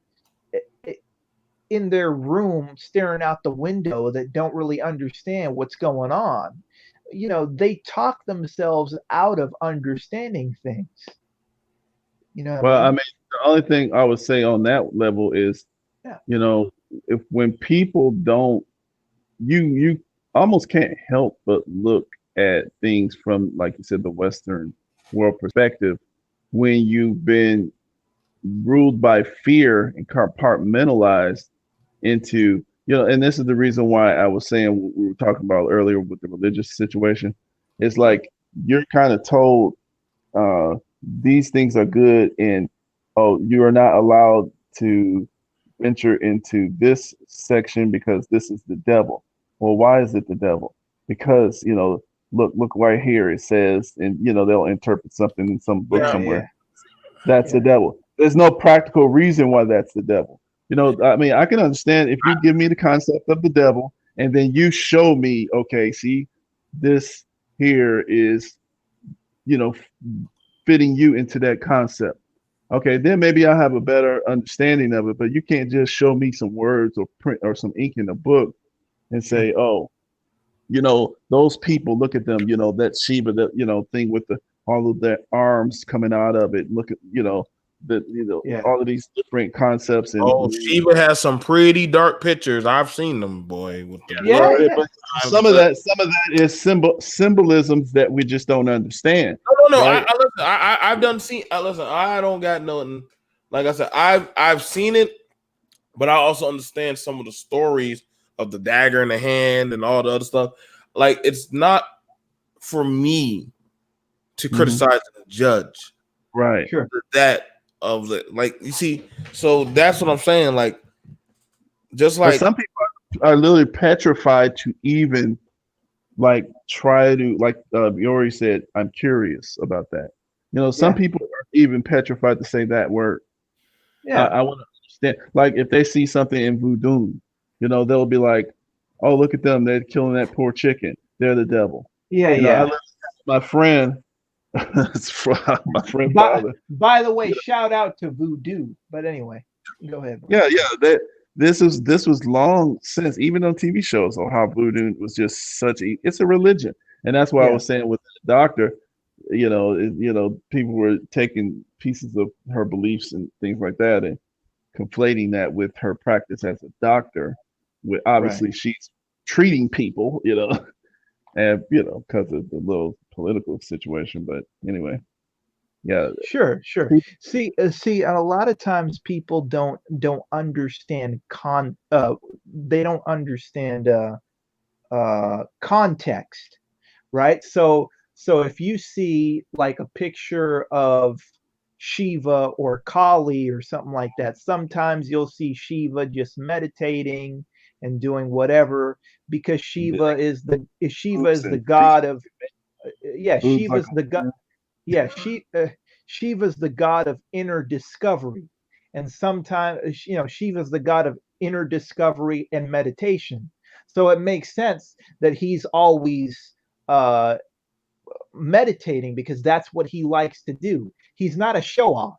He's pretty plain. You know, he's got his lion skin, and he's just sitting under mountains, just figuring things out. It's a very internal thing, right? But then again, like, sometimes people will look at Shiva when he's mad and stuff like that. It's like, oh, well, look at how mad he is. Well, that's because the second part of Shiva is the god of destruction, in the sense that sometimes in order to actually go forward, you have to destroy what's holding you back. See, so when you concepts, exactly. So when you don't understand concepts, it's like, oh, well, that looks bad, this looks good. So I always like to see things from an understanding of, okay, what are they doing? And then I'm going to ask questions to figure out conceptually what's going on, because that's really what this is. It's a matter of concept, right? Mm-hmm. So yeah, I think one of the things about it is, you know, I mean, and I talked to Caroline, and I rock with her on talking about stuff. And I told her, and I said, we can have the conversation. I'm all for it, but I want to hear their points. And if y'all are willing to have a structured conversation, I am more than willing to set it up. It's not going to be something like a debate or anything, but I think it would, if y'all are willing to, we can have that type of settled discussion of, why. But it can't be something where I'm telling y'all, hey, y'all should do this. It's not for me. But I am more than willing to have it where I will set it up to, for those of y'all who are willing to have the conversation about, hey, why kneeling is not right. And so I don't want people to think that, oh, well, y'all are gonna be beating up on. No, but we're all very multi-versed in our religion talk. Only thing I've pushed out and say is that literally the trust in Western religion has gravely, it's hurt a lot of homes and neighborhoods. Sure. And so religion can be a good thing, but it can dang sure be used as a weapon. And see, that's what I think people don't see it. To me, it's just like saying, because people say, oh, hip hop is Satan, or they say something like music is, that music is real. I think I seen some Greek pastor. He was saying, when we start bringing the devil's music into church, that was the end of the church. I said, wow. Because some people have, I don't even get into this is right or this is wrong. I'm just like, this is a thing, and the way this thing is just like a knife. I can use it to cut bread, or I can kill people with. It's who's controlling the mindset of the individuals who are using this vehicle is what we are going to deal with. And because you got to look at things practically, just like a music or anything, a library. I can burn all the good books and leave you a bunch of propaganda in there, so it's just like that's the same thing with structured religion. You gotta realize that it would not exist if it did not serve some sort of function in human development. And a lot of people are so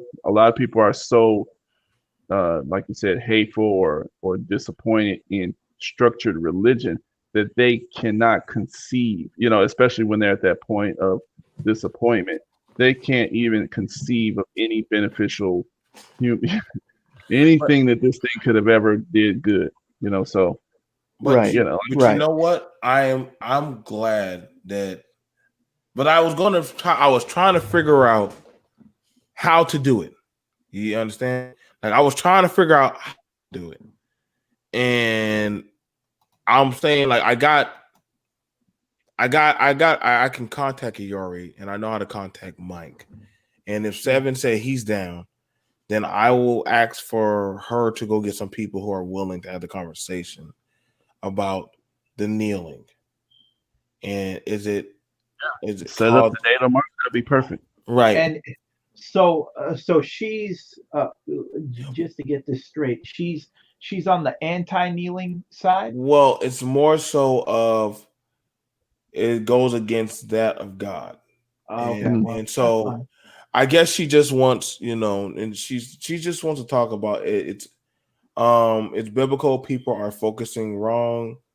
And and like I said, I just want to have this discussion as a respectful one to hear different minds talk. And hey, somebody might get, I don't know, somebody gonna get saved or whatever. You know what I'm saying? I feel like we're all level-headed people, but I wanted to be where different people can have the conversation about it. You know what I'm saying? She's a really good woman. I'm not saying this because she's white, but just she means well. And some people, it's so I don't want people to attack to say that. So I understood, but that's why she asked me to say it. But I think that, you know what, I have full confidence that everyone here is more than adult enough to have the said conversation. This ain't like somebody else that where they're coming in, you know what I'm saying, attacking a certain section of people. But then I'll be like, no, it's not worth having a conversation. Right. But the fact that it's literally talking about, because we're starting to see where players are kneeling again. They don't want to kneel. Some people said, no, I'm not going to play until this person goes to prison. Are they wrong for doing that? Are they wrong for not wanting to be patriotic and stand or kneel? Saying that, for me, as a soldier, as ex-military, saying that y'all should kneel in respect of my fallen comrades, that is a false equivalent statement. Yeah. Because we sacrificed and fought for the right for you to have what? Free will. Right. So for you to choose, there's some countries you don't get that choice. They say stand, you're going to stand. They say sing their song at a certain hour of the day. You better be outside that house staring at the sun, singing that song. If you ain't, you best believe their police will come and they will come get you, and you will disappear in the night. But here you have that right. Right. Portland. Exactly. You have that right to where if you purchased an American flag and you were to go outside in your front yard and set it on fire, there is nothing I can do about it. There's nothing I can do. You literally participated in the economy trade. You bought it with your money. You set it on fire. Huh? You can try to talk to him. That's all. That's all I can do. That's all I can do. Exactly. I'm not gonna say it made me feel good watching people burn the flag. You know what I'm saying? But I know people died. But I also understood that. Guess what? I know people that joined the military and they didn't give a dang about the flag. They were just there to get. Hey, why are you here, bro? Listen, man, we got health benefits. Good point. Right. Well, shout out to them, because at least they were honest. They were to the point. Right. I told that to the general when he asked me when we were leaving and when we started out and we were finishing up recruits as in basic. He asked me a question. You know, everybody tells, why are you joining the military? For my dad, or for my country, for my town, or for my church, or for my mama. And he asked me, why did you join? I needed a job, and this was the only place I was playing. When I said that, that man busted out laughing. Really? He busted out laughing. He said, "This guy's gonna go far. He's headed straight forward." I mean, my staff sergeant, my first sergeant, a lot of them were looking at me with bloodshot eyes. I knew that they were going to kill me. Make you pay. Oh, yes. Yeah. But he was like, no, he told him, he said, listen, why are y'all mad? That he literally told the truth. He didn't say what y'all wanted him to say. He said why he joined. So literally he joined because he needed money and stability. So long as we keep paying him and we make sure his pockets stay fat so he can have a comfortable way of life. That's why a lot of people join the military now. Guess what? That's what they set up for. That's why they pay. What do y'all think they used to say on the old? Y'all remember the old military commercial? Be all that you can be, yep. And then they'll tell you about the military bonuses, all stuff, and all money. Right. So why would college? Exactly, free college, free bonus, free. So we were looking at the dollar sign, the dineros. How much do I get for? Everybody will always ask question. How much I get for a bonus? If you didn't ask that question, so literally your God at the moment was, yo, how much are you paying me? If I got to go get my behind kick, I at least need to know how much I'm getting paid for. I mean, that's literally that's not even being disrespectful. That literally, it was what it was. So, and I remember we were talking that on Officer Charles Faulkner's channel. A lot of these things that are happening are because people are now, they're in survival mode. You're looking at communities that are in survival mode. And so the conversations that are coming up on these panels are survivalist talking points. They are just surviving. They're not thriving. And see, when I say that, people get hurt. BMT, you can't talk like that. But the brothers that literally are thriving, our mindsets are different. The brothers here tonight, we are thriving. We have jobs. We have families. We have networks. We have stability. So our talking points on how we think are going to be a lot different than most of, as I said, it's somewhat of low income tube now, because the talking points now are not conducively growing. I told men, if you were really serious, you would have found a brother that literally, and y'all can't tell me we don't have no males that aren't lawyers. Hell, there's a lawyer that comes to my panel every week. You could have retained them and literally hired them to take on your case. You win one case, you win two cases, you win three cases. Guess what? Buy a whole legal team. But see, that would mean you have to work together. If me, me and y'all missed it when me and Seven were just talking about making an anime and comic book thing going down. Mm-hmm. You know what I'm saying? That it's going to be off of our own skill alone and our own back and our own money. But guess what? It's ours. Yeah. And I'm fine with that. You know what I'm saying? I think he already hit me up. He said, yo, BMT, I was watching you walk around in a renovated place. Yeah. Yeah. See, yeah, I could probably, you know how many views that video got, Iori? 30. I have no idea, but I was watching it. I thought it was like one of those one of your investment properties. That is one. Like, but see, that's the thing about it. I've had videos. I can pull out my license. I see this is a let me make sure I tell you.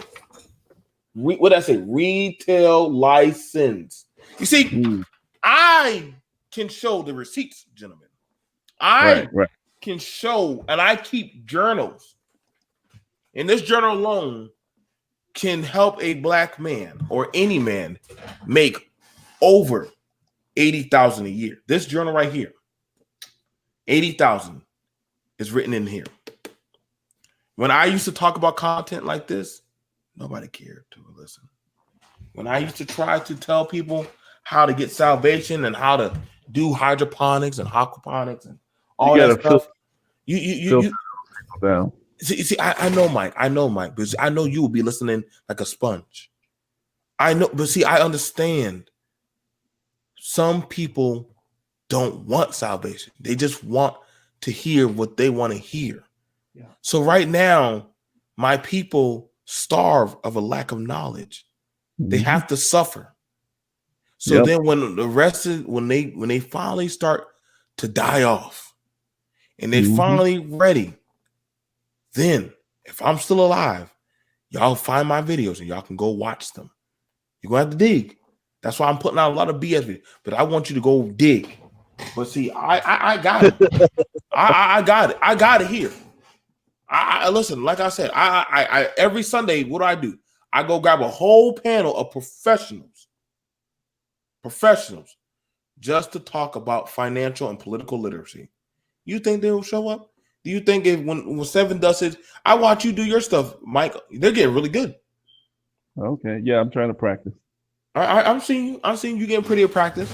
You know, I watch Iori talk. Iori over there on I watch all of y'all attentively. What's going on, Dollar Washer? Let me make sure. Let me go on Dollar Will. Dollar Will says, shout out to Dollar Will. Is he here?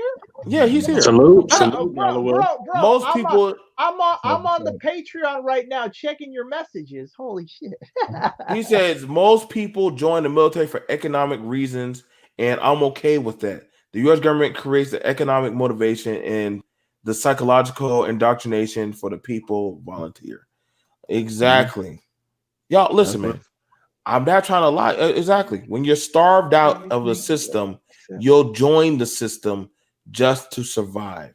So when I hear people, and I'm going to do a talk about it later, when I hear people talk about pick yourself up by the bootstraps, I joined the military, I'm doing this and that, and then some people say I choose not to join, I'm going to just fend for myself. I don't get mad because they're trying to build themselves up without the system. I chose to become the system that they're not trying to become. So we're both taking two paths. So my going up is going to be a lot faster because I am working for that master. He doesn't want to work for that master. So his climb is going to be a lot more harder. I'm taking a ski chute up. He's just using a goddamn pick and axe. He just has to climb up there. See, y'all see how I just did that? I'm being y'all can't say BMT is not fair about how he does this. I've seen a brother literally coming from Mexico. I said, what did you used to do? I used to sell coke. I said, how the hell did you get across here? He said, I made a deal with the military that if they take me on and let me into the country, I'll join the military for 10 years. And but they have to help me fill out the green cards for me and my family. That's why I said when y'all be talking about illegal immigrants and dreamers and stuff, a lot of people back over, don't they? A lot of them, you know what they do? They join the military and commit 8 to 10 years of their time. That's why I said when they talk about that conflated argument that literally they're going to get rid of dreamers, I'm like, then you might say you're going to get rid of 25% of your military, because 25% of your military is not even fucking American anymore. They're all goddamn everything else. It is very interesting whenever we have different cultural days. English stops. English stops, Mike. There is no English in that room. So it's kind of hard to. It's just like what you were saying earlier. It's the promise that when you told the truth, I don't know which level of you said officer or sergeant. Yeah, the colonel. When the colonel. Okay, so he was higher up. So these guys, they literally planned that out. So when you said it, he laughed. He said, "We got one," because they planned that out. They were like, "Okay, these kids are in these cities. They're broke. They don't have any money. We need to promise them, money. We need to. What do they want? They want college. What do they want? They want money. What do they want? They want, to travel the world because they're stuck in the ghetto. So promise them everything that we know they want. And when all these other guys came in, they were talking about oaths for the country and for this and yada yada yada. And when you said their plan, it probably made him laugh. Like, I got one. At least yeah. Like, to me, I think they knew, like, wow, this is one of them. This is one of those ones that are from that area. Mm-hmm. So they already knew in their heart, we can't break this one because he's already come from the like some of the highest structural blacks in the service are from the same gutter street areas that we talk down on, and literally they're from there. And the reason why they excel so high in the service is because they're like, well, if I could survive there, this is a cakewalk. Yep, and they don't want to go back. And I will never go back. The same way, my cousin say the same thing. The same way whenever Yuri had that real talk, and I said, you know what, Yuri, I could probably sit down with your dad and we have a lot in common. Because when I sit down with a lot of my immigrant competitor friends, and we're competitors, but we're also good buddies on certain stuff. And one thing they said that they always keep reminding each other: we'll never go back. If they don't take those hours, we'll take those hours. They don't scrub them floors, we'll scrub them floors. They don't want to shine them shoes. They don't want to take out the trash. Every dollar, every coin counts to the next level.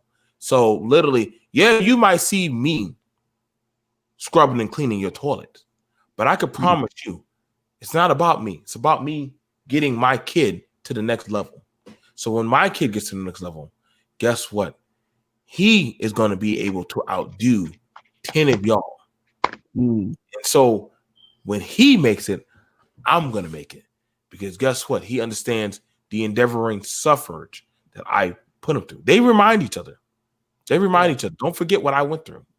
I've seen that. I used to date a little chica girl.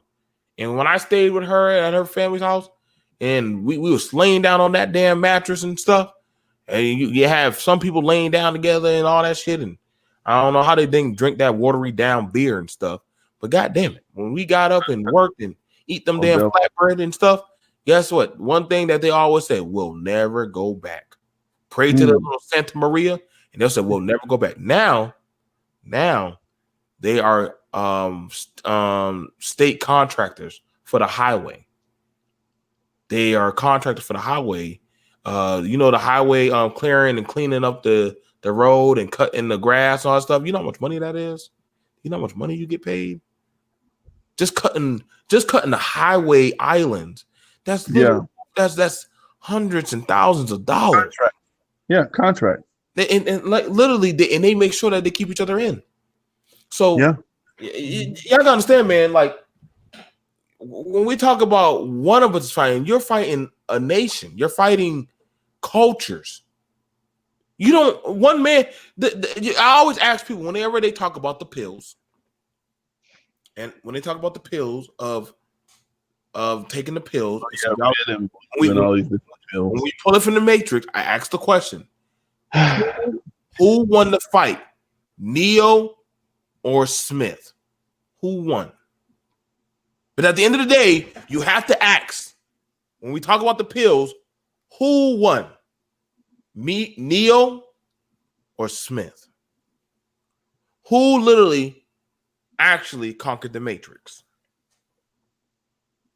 But at the end of the day, as powerful as Neo was, he could not beat Smith. Right. No matter what, Smith either tried to absorb him, he had a run. He was like, I can't beat him. No matter what, he just keeps on because he was knowing that he was going up against a nation, a group that had a singular legionnaire mindset that literally our purpose is to keep converging everything in our image. And so when I see my Arab counterparts step in there and they start putting out them auction bids, there's no way I can really beat them because I'm betting and bidding against 6 other dudes in that one goddamn building. And I know it's nothing to them to cash app or send the funds. It's literally my $2,000 versus that $20,000 in that one moment.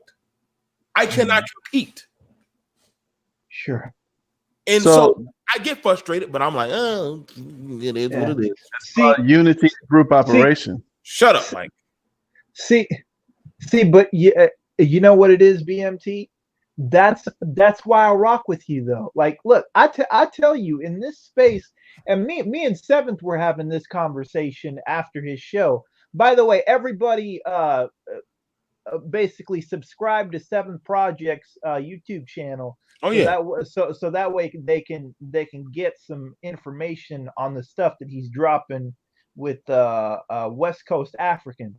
But like I was telling Seventh that, like, look, there are like a handful of people in this space that I fuck with. I name them: BMT, MOT, Dollar Will, Uncle Chuck, and I'm missing somebody.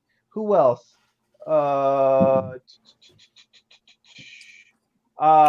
lot of T's. A Complex, Aegon, like all the guys that are a Zero, because these guys are career people.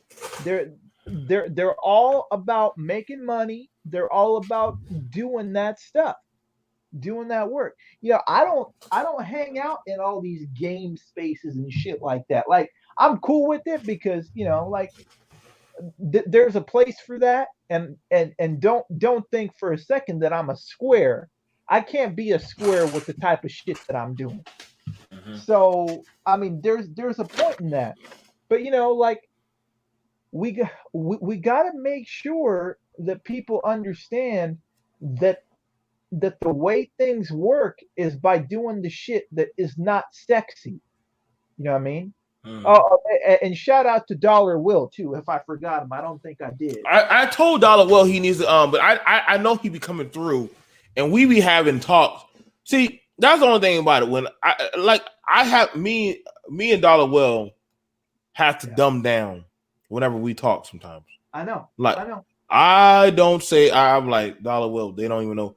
I remember one time we were talking about COVID and financial literacy on the panel, and people were trying so hard to interpret what Dollar Will was saying. But I was like, let me break it for y'all more simpler, because the way he was saying it, it was in an algorithm.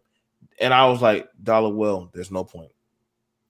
Because if you try and explain it to them, it's like, I get how Mike wants reparations. The only thing that hinders Mike is he doesn't know how to say it in a format to make them properly give him reparations. I get he would be the ideal person for it. Just like I believe that you could come up with a systematic program that could probably get out the proper STEM programs to help these. It's super easy, bro. But you got to understand the proper connecting of the wires for these types of things to happen.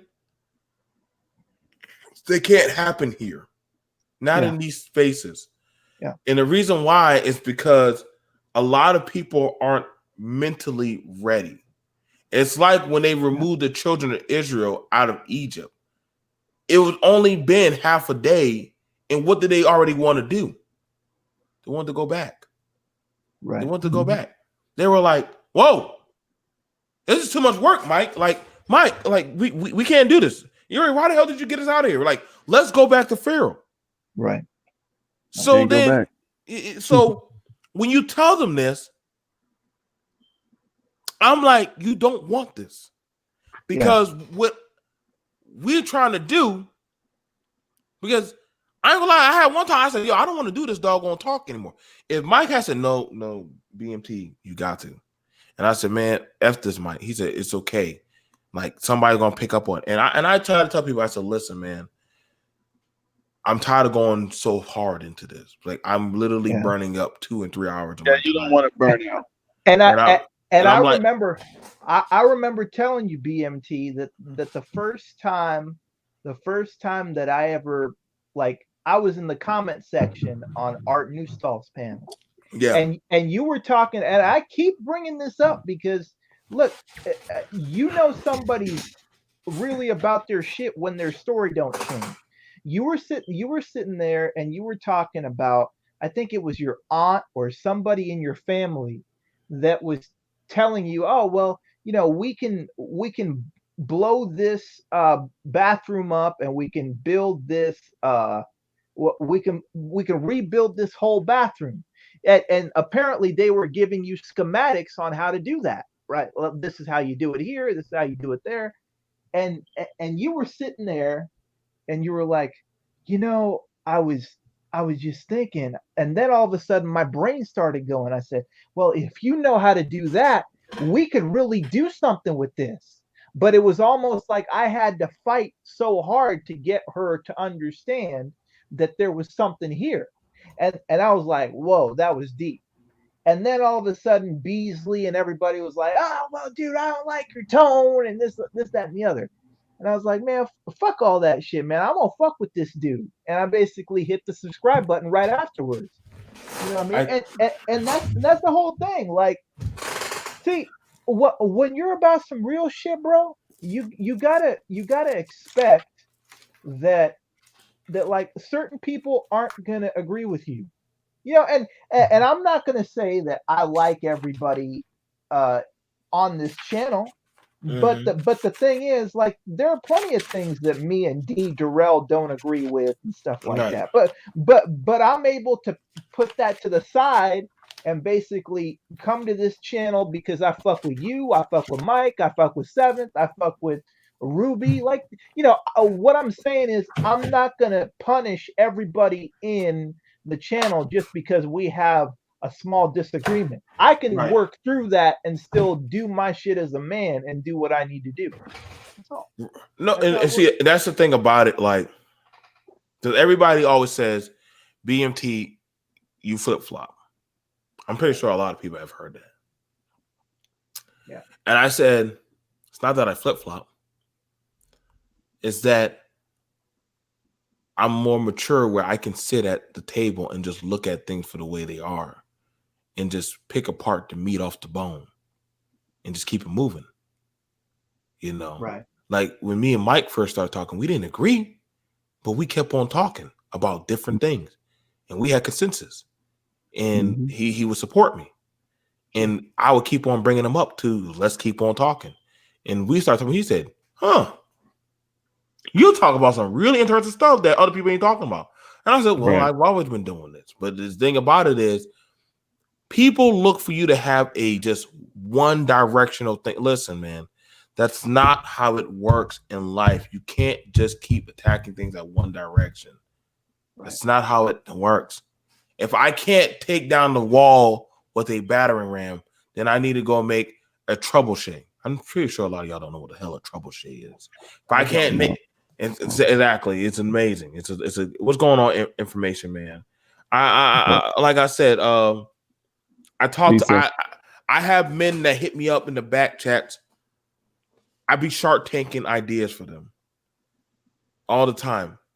Now, everybody else, usually those ideas that I talk to them about and sit down with them, that cost $2,500. I can pull out portfolios.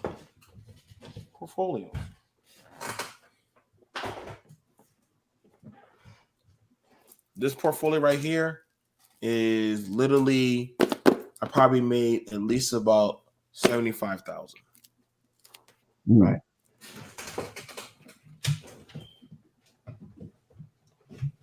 One thing about it when you're making a business or when you're designing, and Dollar Will and them will tell you, you're going to do a lot of writing. No pictures. You're just going to write. Yeah. You're going to always be writing. Always. And the thing about it is, the thing about it when it comes to the process is how bad do you want it? Right. If I were to sit down and say, brothers, we could just go build our own and we can make that money flip, hire our own legal team. And then after that, literally just go get grants and then, go from there. Right. And then after that, after probably at least about 8-10 years, we'll most likely get reparations. But we'll already be having a full functional industry going. Sure. If we were to say that, how many people do you honestly think would come? Because the thing about it is, it's easy to have the vision. It's a different thing. We have to follow through the vision. And see, we're now at a time now where a lot of people, men and women, don't want to follow through. But it's scary. Yeah. It's scary. That's why I say you're too afraid to leave. Yep. And be on your own. I'm not. I'm at peace with myself. I'm at peace. Yeah. It's so weird because like as much as I'm for the reparations thing, I think that you can have reparations in two ways. You can get it from the power structure, or you can get it yourself. And what I mean by that is, let me just go ahead and color this the right way. I was talking to a buddy of mine, and I was like, "Look, man, I can get you a job that pays $25 an hour in 6 months. And I could also turn that job into something that basically pays you 150 grand in 3 to 4 years." That would basically be you getting your reparations on your own. Because as much as we want reparations, we don't necessarily know how long it's going to take. But one thing I'll tell you is, if you're making $150,000, you can write your own check on 90% of the shit that you want. And I was talking to him because we were talking about the type of life that he wanted. Right? Right. I told him what certificates to get. I told him what websites to go get them at. I told him which tests to take. I told him everything. I even gave him my number. Nothing happened. And the biggest problem is, some of these guys just got to be able to walk through the door, man. That's the most frustrating part about this whole shit. And see, what I look at it is this. I actually talked about some of this just today on what I was doing. See, there's a process to everything. Everything is a process. And you can't, for example, if I want to make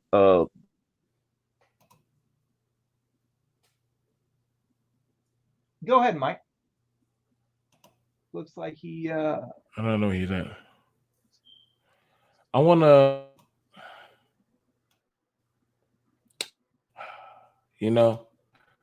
I'm still here, by the way, guys. I'm just listening in. No worries, bro. No worries. Okay. Like I said, I want to. Here's the thing, man. I want to pull this for y'all. And let me see. You see that woman right there? When we always like to jump on women. Sure. She is literally the owner of a privately owned and self-built black school. Oh, cool. She is the owner. Everything here, that woman, her family are sharecroppers. They literally built everything from scratch. Mm-hmm. And the thing that's crazy about this, the thing that it blows my mind is that, see, we don't know how to be thankful. What did we talk about, 7? We don't know how to be thankful for what we already do have. Now, naturally, when people see her, they'll probably say she has colorful hair and maybe she might be ratchet, but she has a country accent. But literally, she has a divinity. Y'all know how hard it is to get a goddamn divinity? That means you are literally whatever. But literally, the thing about it is, actually, those buildings right there are now in brick. They actually are bricked in now.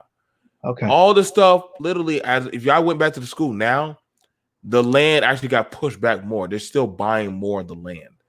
But the thing about it is, there are entities before Umar Johnson that are out there that are still making moves.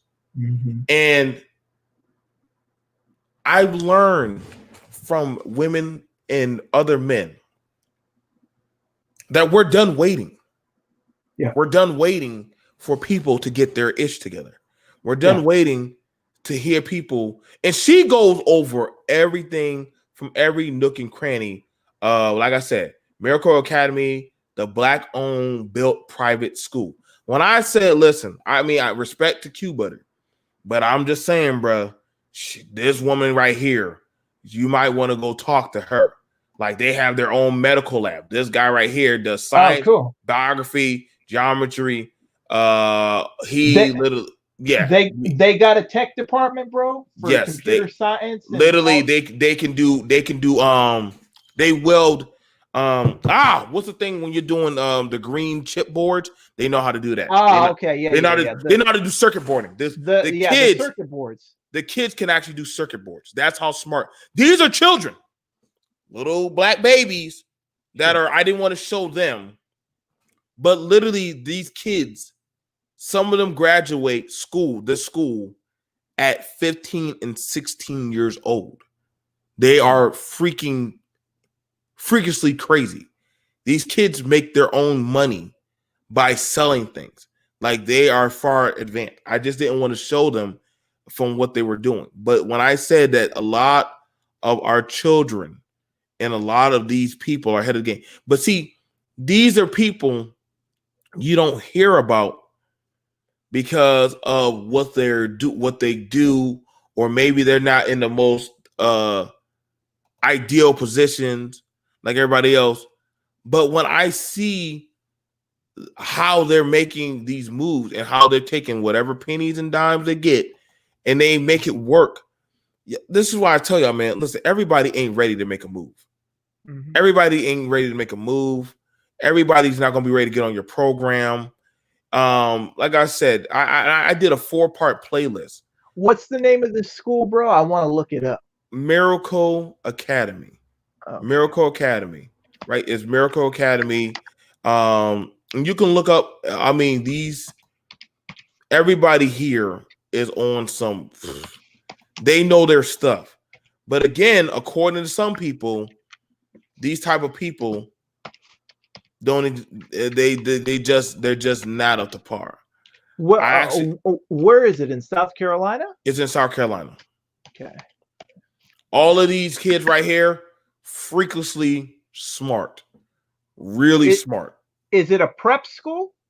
Yeah, it's you should be able to pick it up. You should be able to pull it up. Yeah. I just found it. I'm looking at the curriculum. Like I said, all natural. You don't see none of. They very respectful. Young. These are. I think this is between the juniors and the seniors, and some of them are going off to already filled out. They already got college acceptance.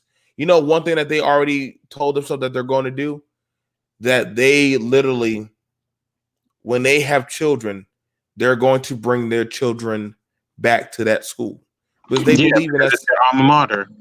Exactly. That's how those types of systems of schools work. That literally they keep it in-house. Granted, you could go to that school. You can get grants to go to that school. They got funding for you to go to that school. But the thing that always blew my mind, we don't really support that school. We don't. They support themselves. Or other people do that. So then when I hear that other people are offering that are not like them want to buy their school, I get angry and disheartened, because then we'll say, get rid of the community, or you know what, everybody, there's nothing left. And I'm like, well, what do you call them? Yeah. These are literally he's literally been accepted to be an engineer. Sure. He wants to build bridges. This guy right here is high in computer science. She already has a little small business in making natural growth hair products. Like, nice. I forgot what these two girls do. But I think one of them wants to be a veterinarian. Like, these are not your typical kid dreams that they want to do. Sure. So you start coming to understanding that some people, like I said, there's not a lot of our children that are competing like we want them to, or we choose not to see them. And again, like I said, I'm very proud of them. I'm very proud of the children. I'm very proud of the school itself. I'm very proud of a lot of them. I donate to them because I believe in them. And I don't beg anybody anymore. I don't beg anybody to support them anymore. I used to try to get people to support them. But I understand that some people are more so like, well, what do I get out of it? And I'm saying, dude, it's a communal investment. It's a communal investment. It's just like, you watch out for them. They come back and rebuild and take care of you. I know we've been having a lot of people that have been divesting, and yes, that's true. But some of these people do want to go back and fight. I came back. I'm fighting, but I also understand that, listen, man, like, I do still want to go live my life. Right. I still want to go actually take my children. Like, I already told Melissa, like, hey, like, after the nation opens back up, I want to take her to Spain. I want her to see the world before the next crisis happens. That's right. You know, so I mean, I was lucky to get to see the cathedral before that burned down. I've done seen the world twice. Right. Yeah, and that goes back to the talk that we had. You know, so many people that should travel, the people that should travel the most. If we were to put like people in a room and we were to say these people need to travel the most and they would get the most out of traveling, are the same people that don't want to travel at all because they're so afraid of traveling. They say, oh, well, like, the biggest excuse I get when I talk about traveling for people, it's like, oh man, well, I've heard that they don't treat black people well, or I heard they don't treat these people well or those people well. I'm like, well, look, man, and you know me, BMT, I don't cut the shit. Like, oh, when I got something to say, I'll just straight up tell them. I'm like, look, you know what you're speaking from right now? You're speaking from ignorance. And I'll tell you one thing just to make you feel better. If racism was really a problem in those countries, you've dealt with the black belt of racism being in America. So anything that you deal with in other countries, even if they're quote unquote bad in your mind, will never be as bad as what you deal with on a daily basis here. And they're like, oh, well, how can you know that? And even when I tell them that and give them examples, they're still speaking out of their fear. And that's something that you can't deal with. That's some internal stuff that they have to deal with. But it's like, it's crazy, man. Like I told you last week when we talked that going and leaving America and going somewhere else for the sake of going there and seeing stuff. You see a building, you see a cathedral, you see like all kinds of architecture that you'd never be able to see before. That's what you actually go travel for. It's for the cultural experience, know. And a lot of people get on me because I'm pro SYSBM. But the reason I'm pro SYSBM is because most of these guys have never seen that kind of stuff. Right. Most people live within a 30-mile radius of where they grew up. They don't know anything. It's crazy, bro. Especially in New York, many people don't get to leave their 8x8 block radius.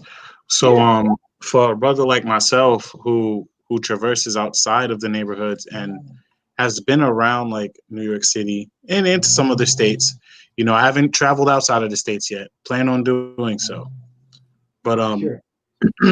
I just have friends out of states that I kind of get to live vicariously through them. But it's not the same. I need to do it myself. You know. I was talking to a buddy of mine today, mm-hmm.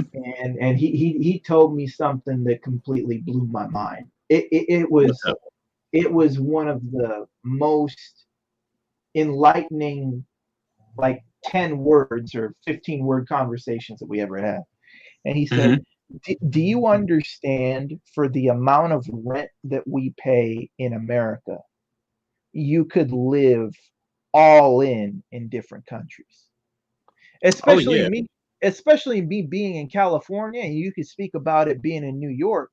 The amount of money that we pay for rent, bro, we could live on half that and still be okay in other countries. Yeah. It's crazy, man. It's like, and I was like, and you know how sometimes people tell you something and it's so deep that your head kind of goes backwards because it's like, man, I can't believe he just told me that.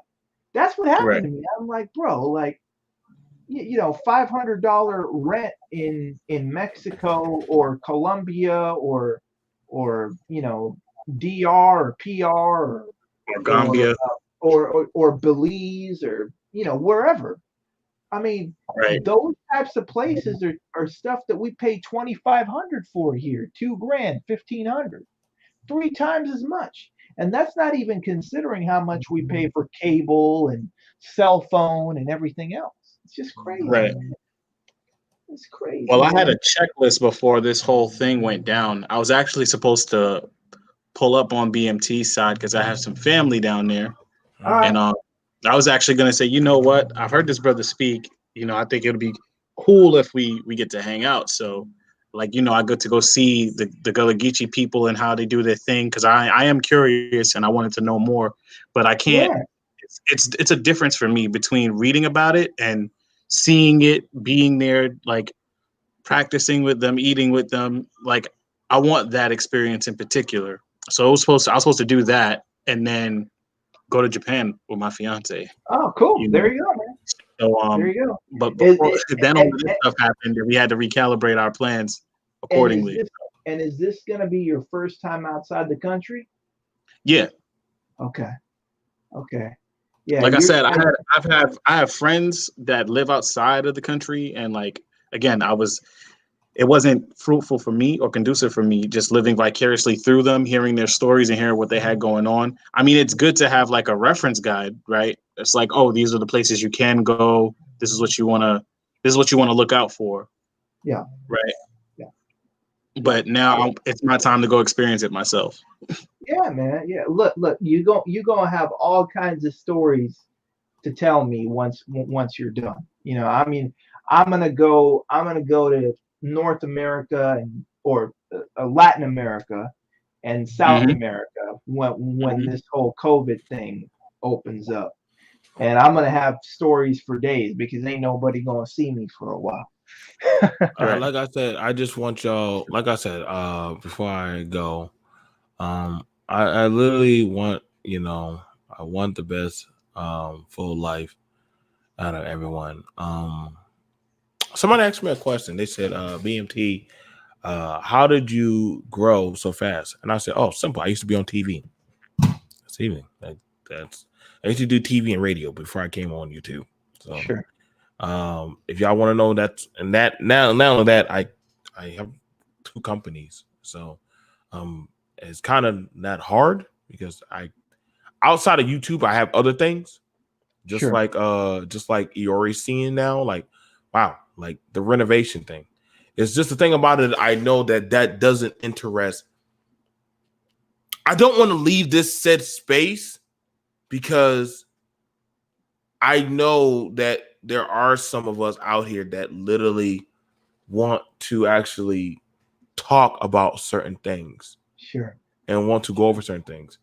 A lot of my buddies retired in the Philippines. Shout out to Information, man. Like I said, listen, when Info and a few others leave out, I promise you, bro, I will be going to full-time gaming. But like I said, I've did my time travel. I done traveled. That's me in Europe. That's literally a lot of their structures. I've did all that. Mm-hmm. I've had all my time, the gold people, all that said stuff.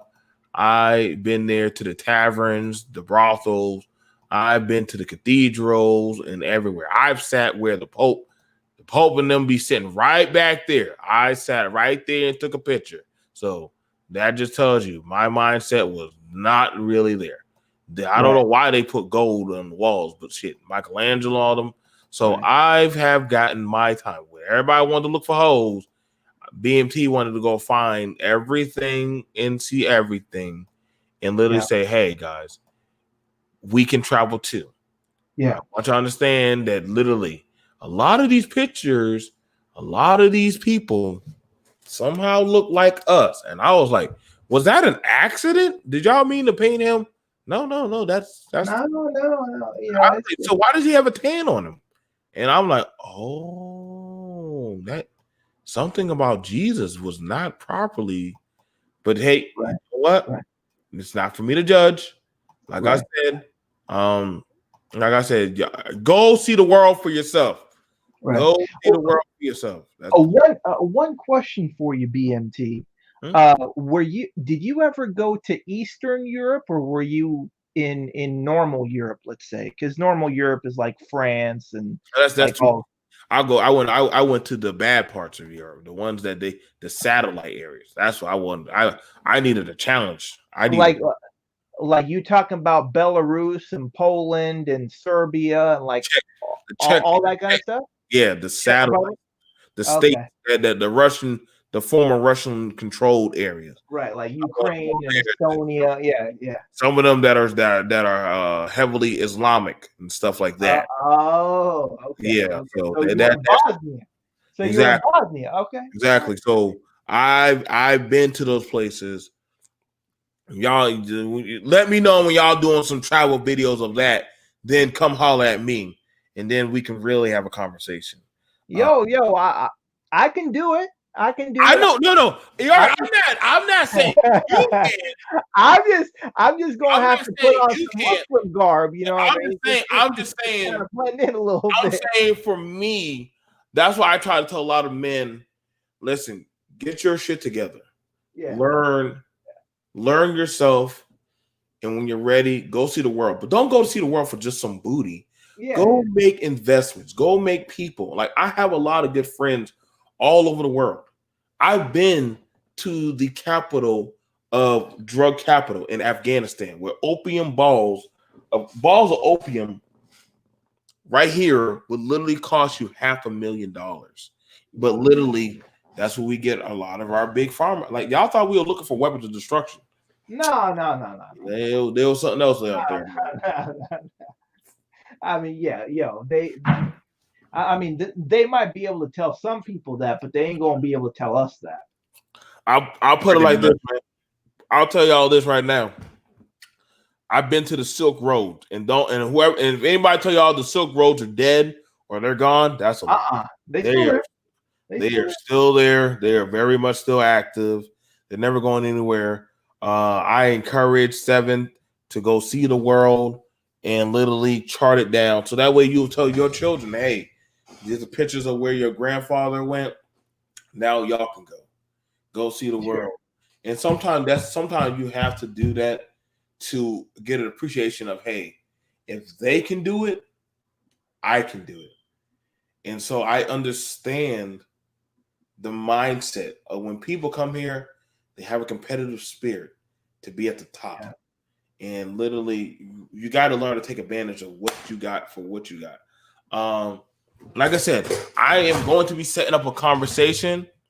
I have 2 conversations I'm going to set up and that I'm willing to have respectfully. So here's a conversation that we're going to set up. I want people to email me if they are interested. I will be willing to have these conversations. The first conversation is about religion. It's going to be about the religion thing, about taking a knee and Jesus, and it's taking a knee satanic. Okay?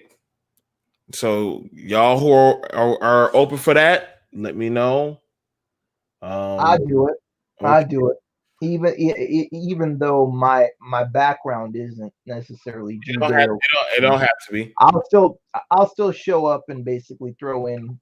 Okay, the next one right here. I don't know how Information Man is awake. Anti-racism hurts blacks worse than. Now that's something that's very interesting. Me and 7th is interested in this one, I believe. Sure. And so let me know, y'all, how y'all want to know about this one. Anti-racism hurts blacks worse than racism itself. I want to know. Sure, I agree with that comment, by the way, because because and I'll color it. If we're going to be talking about this LGBT, BLM, whatever kind of movements that you want to do, it's fine on its face, but if nothing really happens and it turns into a dog and pony show, then what ends up happening is it's window dressing. And window dressing leads to nothing actually getting done concretely, which means that racism comes back even worse. So there you go. All right. That's how I see it. That's my argument again. That's gonna be a good one. 7th, I'm gonna be in touch with you. Let me write down your information. Because in peace to the real Aaron Collins, always good to hear from you, brother. Like I said, you guys, I'm going to do those topics. I'm going to, because it's just in me to do it. And I told 7th, he said he's willing to do it. He's from my era, close around my era, to do that. I'll hit you up. Any brother who's willing to do that, y'all got my y'all can email me. Like I said, people that want to have the conversation, they're not malicious. They're not like that dude Andrew. They actually want to have a conversation. Let me verify my signature before I move forward. I want to make sure that the signature for the channel has the updated number. Okay, yeah. So I have the updated number here. So that won't happen again, BMT. Okay. Yeah. Make sure. Yeah, I think. Do y'all have my number? Call my phone. I don't. You have my number, but you. Yeah. Call my phone. Call my goddamn phone. Go ahead and send it to me on Facebook or something like that. Okay. All right. I can do that. Yeah. Call my phone, so that way. You got my number too, bro. By the way, I got you. I know. I got your number. I'm gonna call it.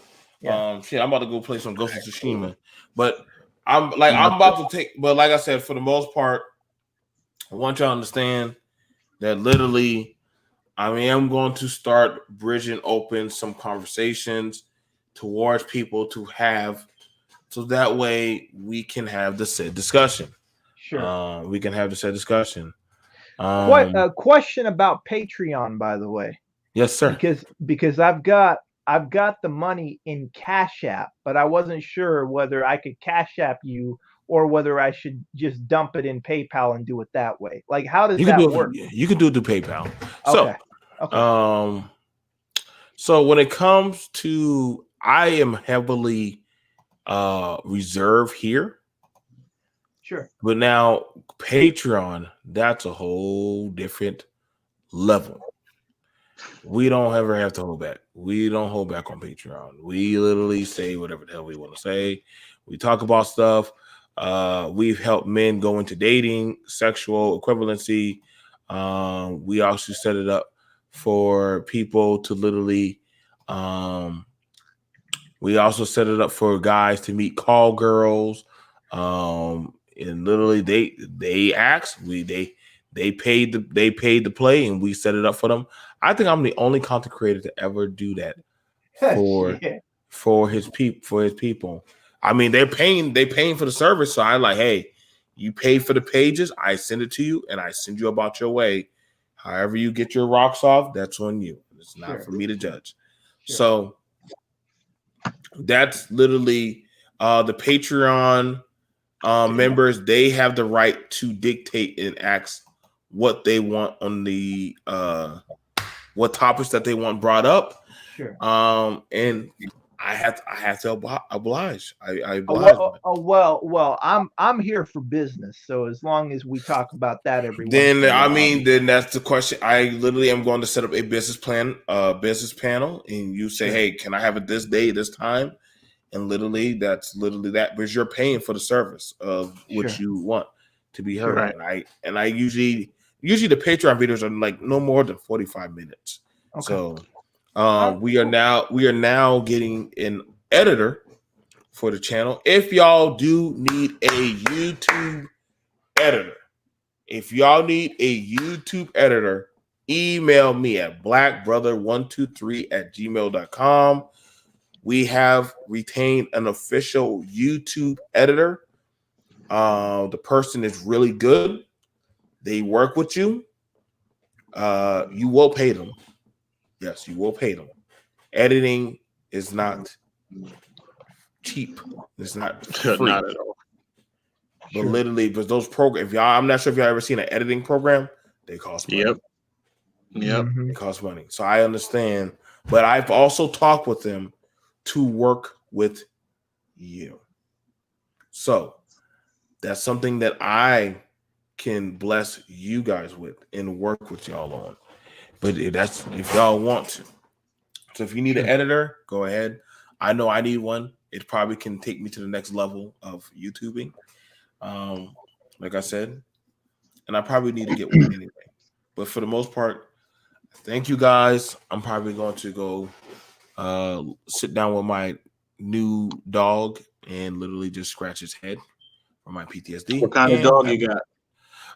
We have a terrier. Okay, cool. I would get I would want to get a big dog, but however, right now, until the kids get older, and I always tell it to a lot of people, get a dog that literally everybody in the house can handle.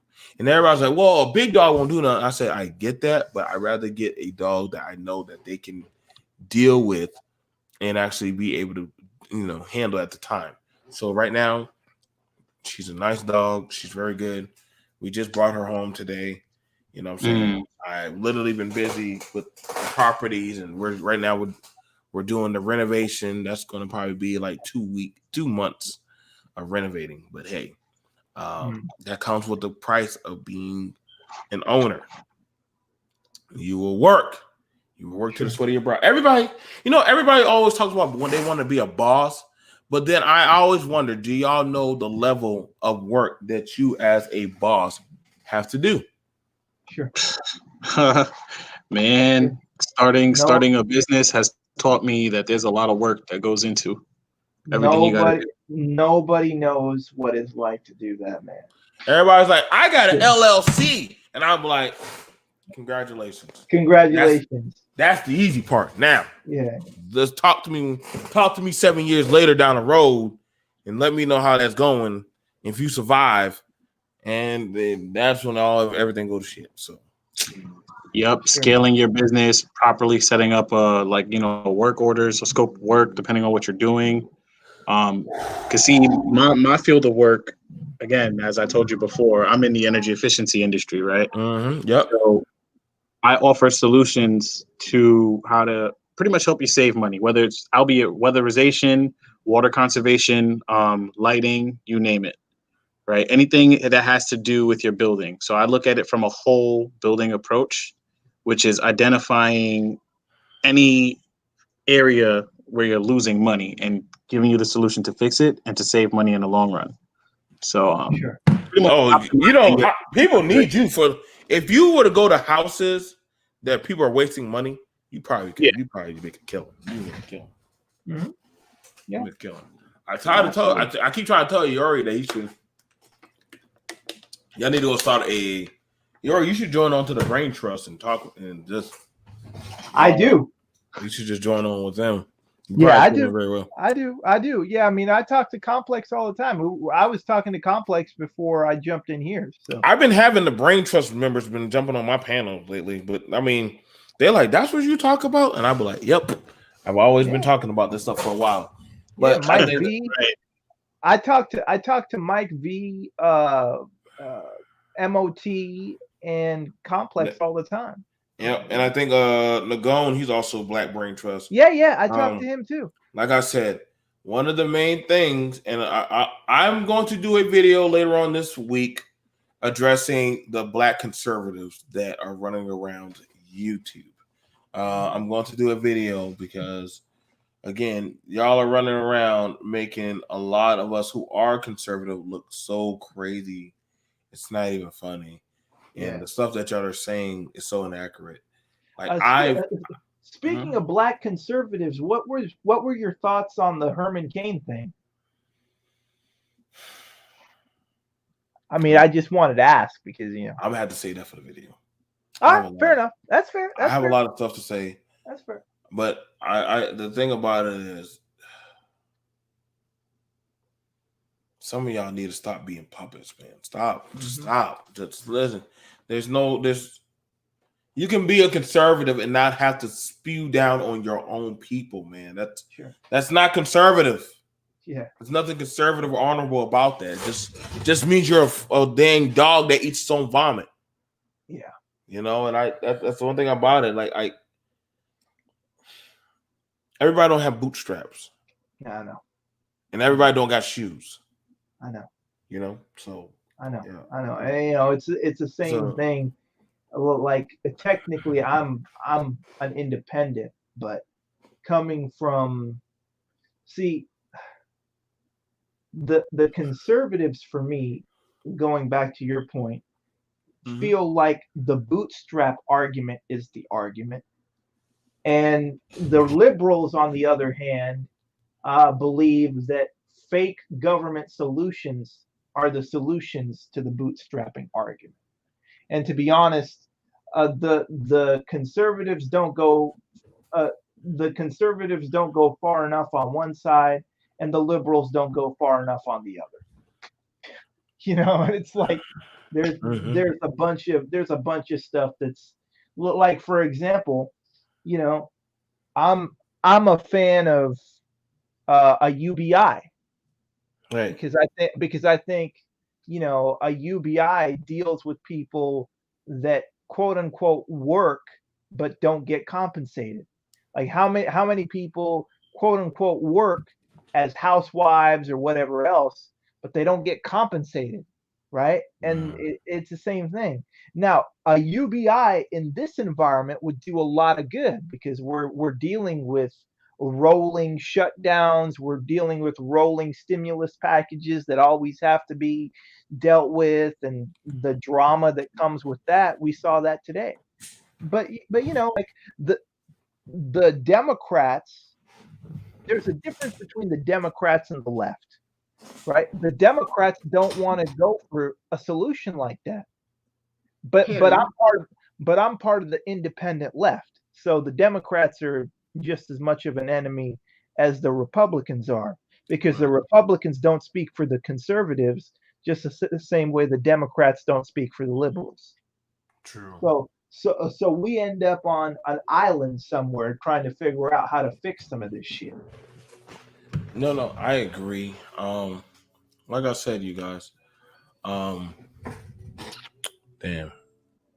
I was only supposed to do like an hour. It's all good. And no, it's all good. It's all good. Like I said, but the thing about it is,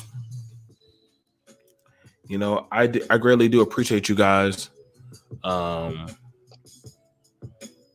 I always tell us, like, we got to keep searching for the truth, keep building. Yeah. And, you know, I don't want us to not keep trying.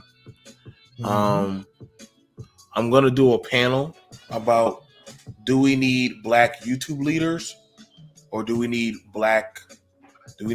more so Black households? That's going to be a question I want to ask. Do we need? I don't give a shit. Y'all can kiss my ass if y'all don't like that one.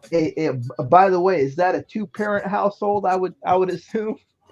Well, I mean, hey, it depends on what the hell you trying to live by these days. But I know. No, I prefer a 2-parent household. Like like I said, I did my first take on that. Mm-hmm. I will do it again, but I'm just letting people know. Literally, we're gonna have to have that conversation. So I definitely want some rebuttal talk. Because I'm trying to figure out, what do y'all want? Do y'all want to be YouTube? Do y'all want to be YouTube daddies, or do y'all want to be actual fathers and leaders of your home? Sure. What do y'all want? Which one actually has more power and sway? You know what I'm saying? So that's a question, because I ain't gonna never call nobody here on these panels daddy. I never called them daddy, master, a leader. The hell? I said, I'll be damned. I got my own household. I'm not calling nobody outside of my home that. Like, sure. I got children. I got a woman. I don't need all that. I don't need none of that stuff. And the same thing for y'all. When y'all get to that position, y'all gonna be like, listen, I don't answer to nobody else. I don't. Sure. So. Other than that, you guys, I'd like to show y'all nothing but love. For those of y'all who are interested in that content, email me and let me know. Like I said, I'm Joe, BMT, Business Minded Talk, coming at you again. Thank you, guys. Sounds good, bro. Y'all have a good night.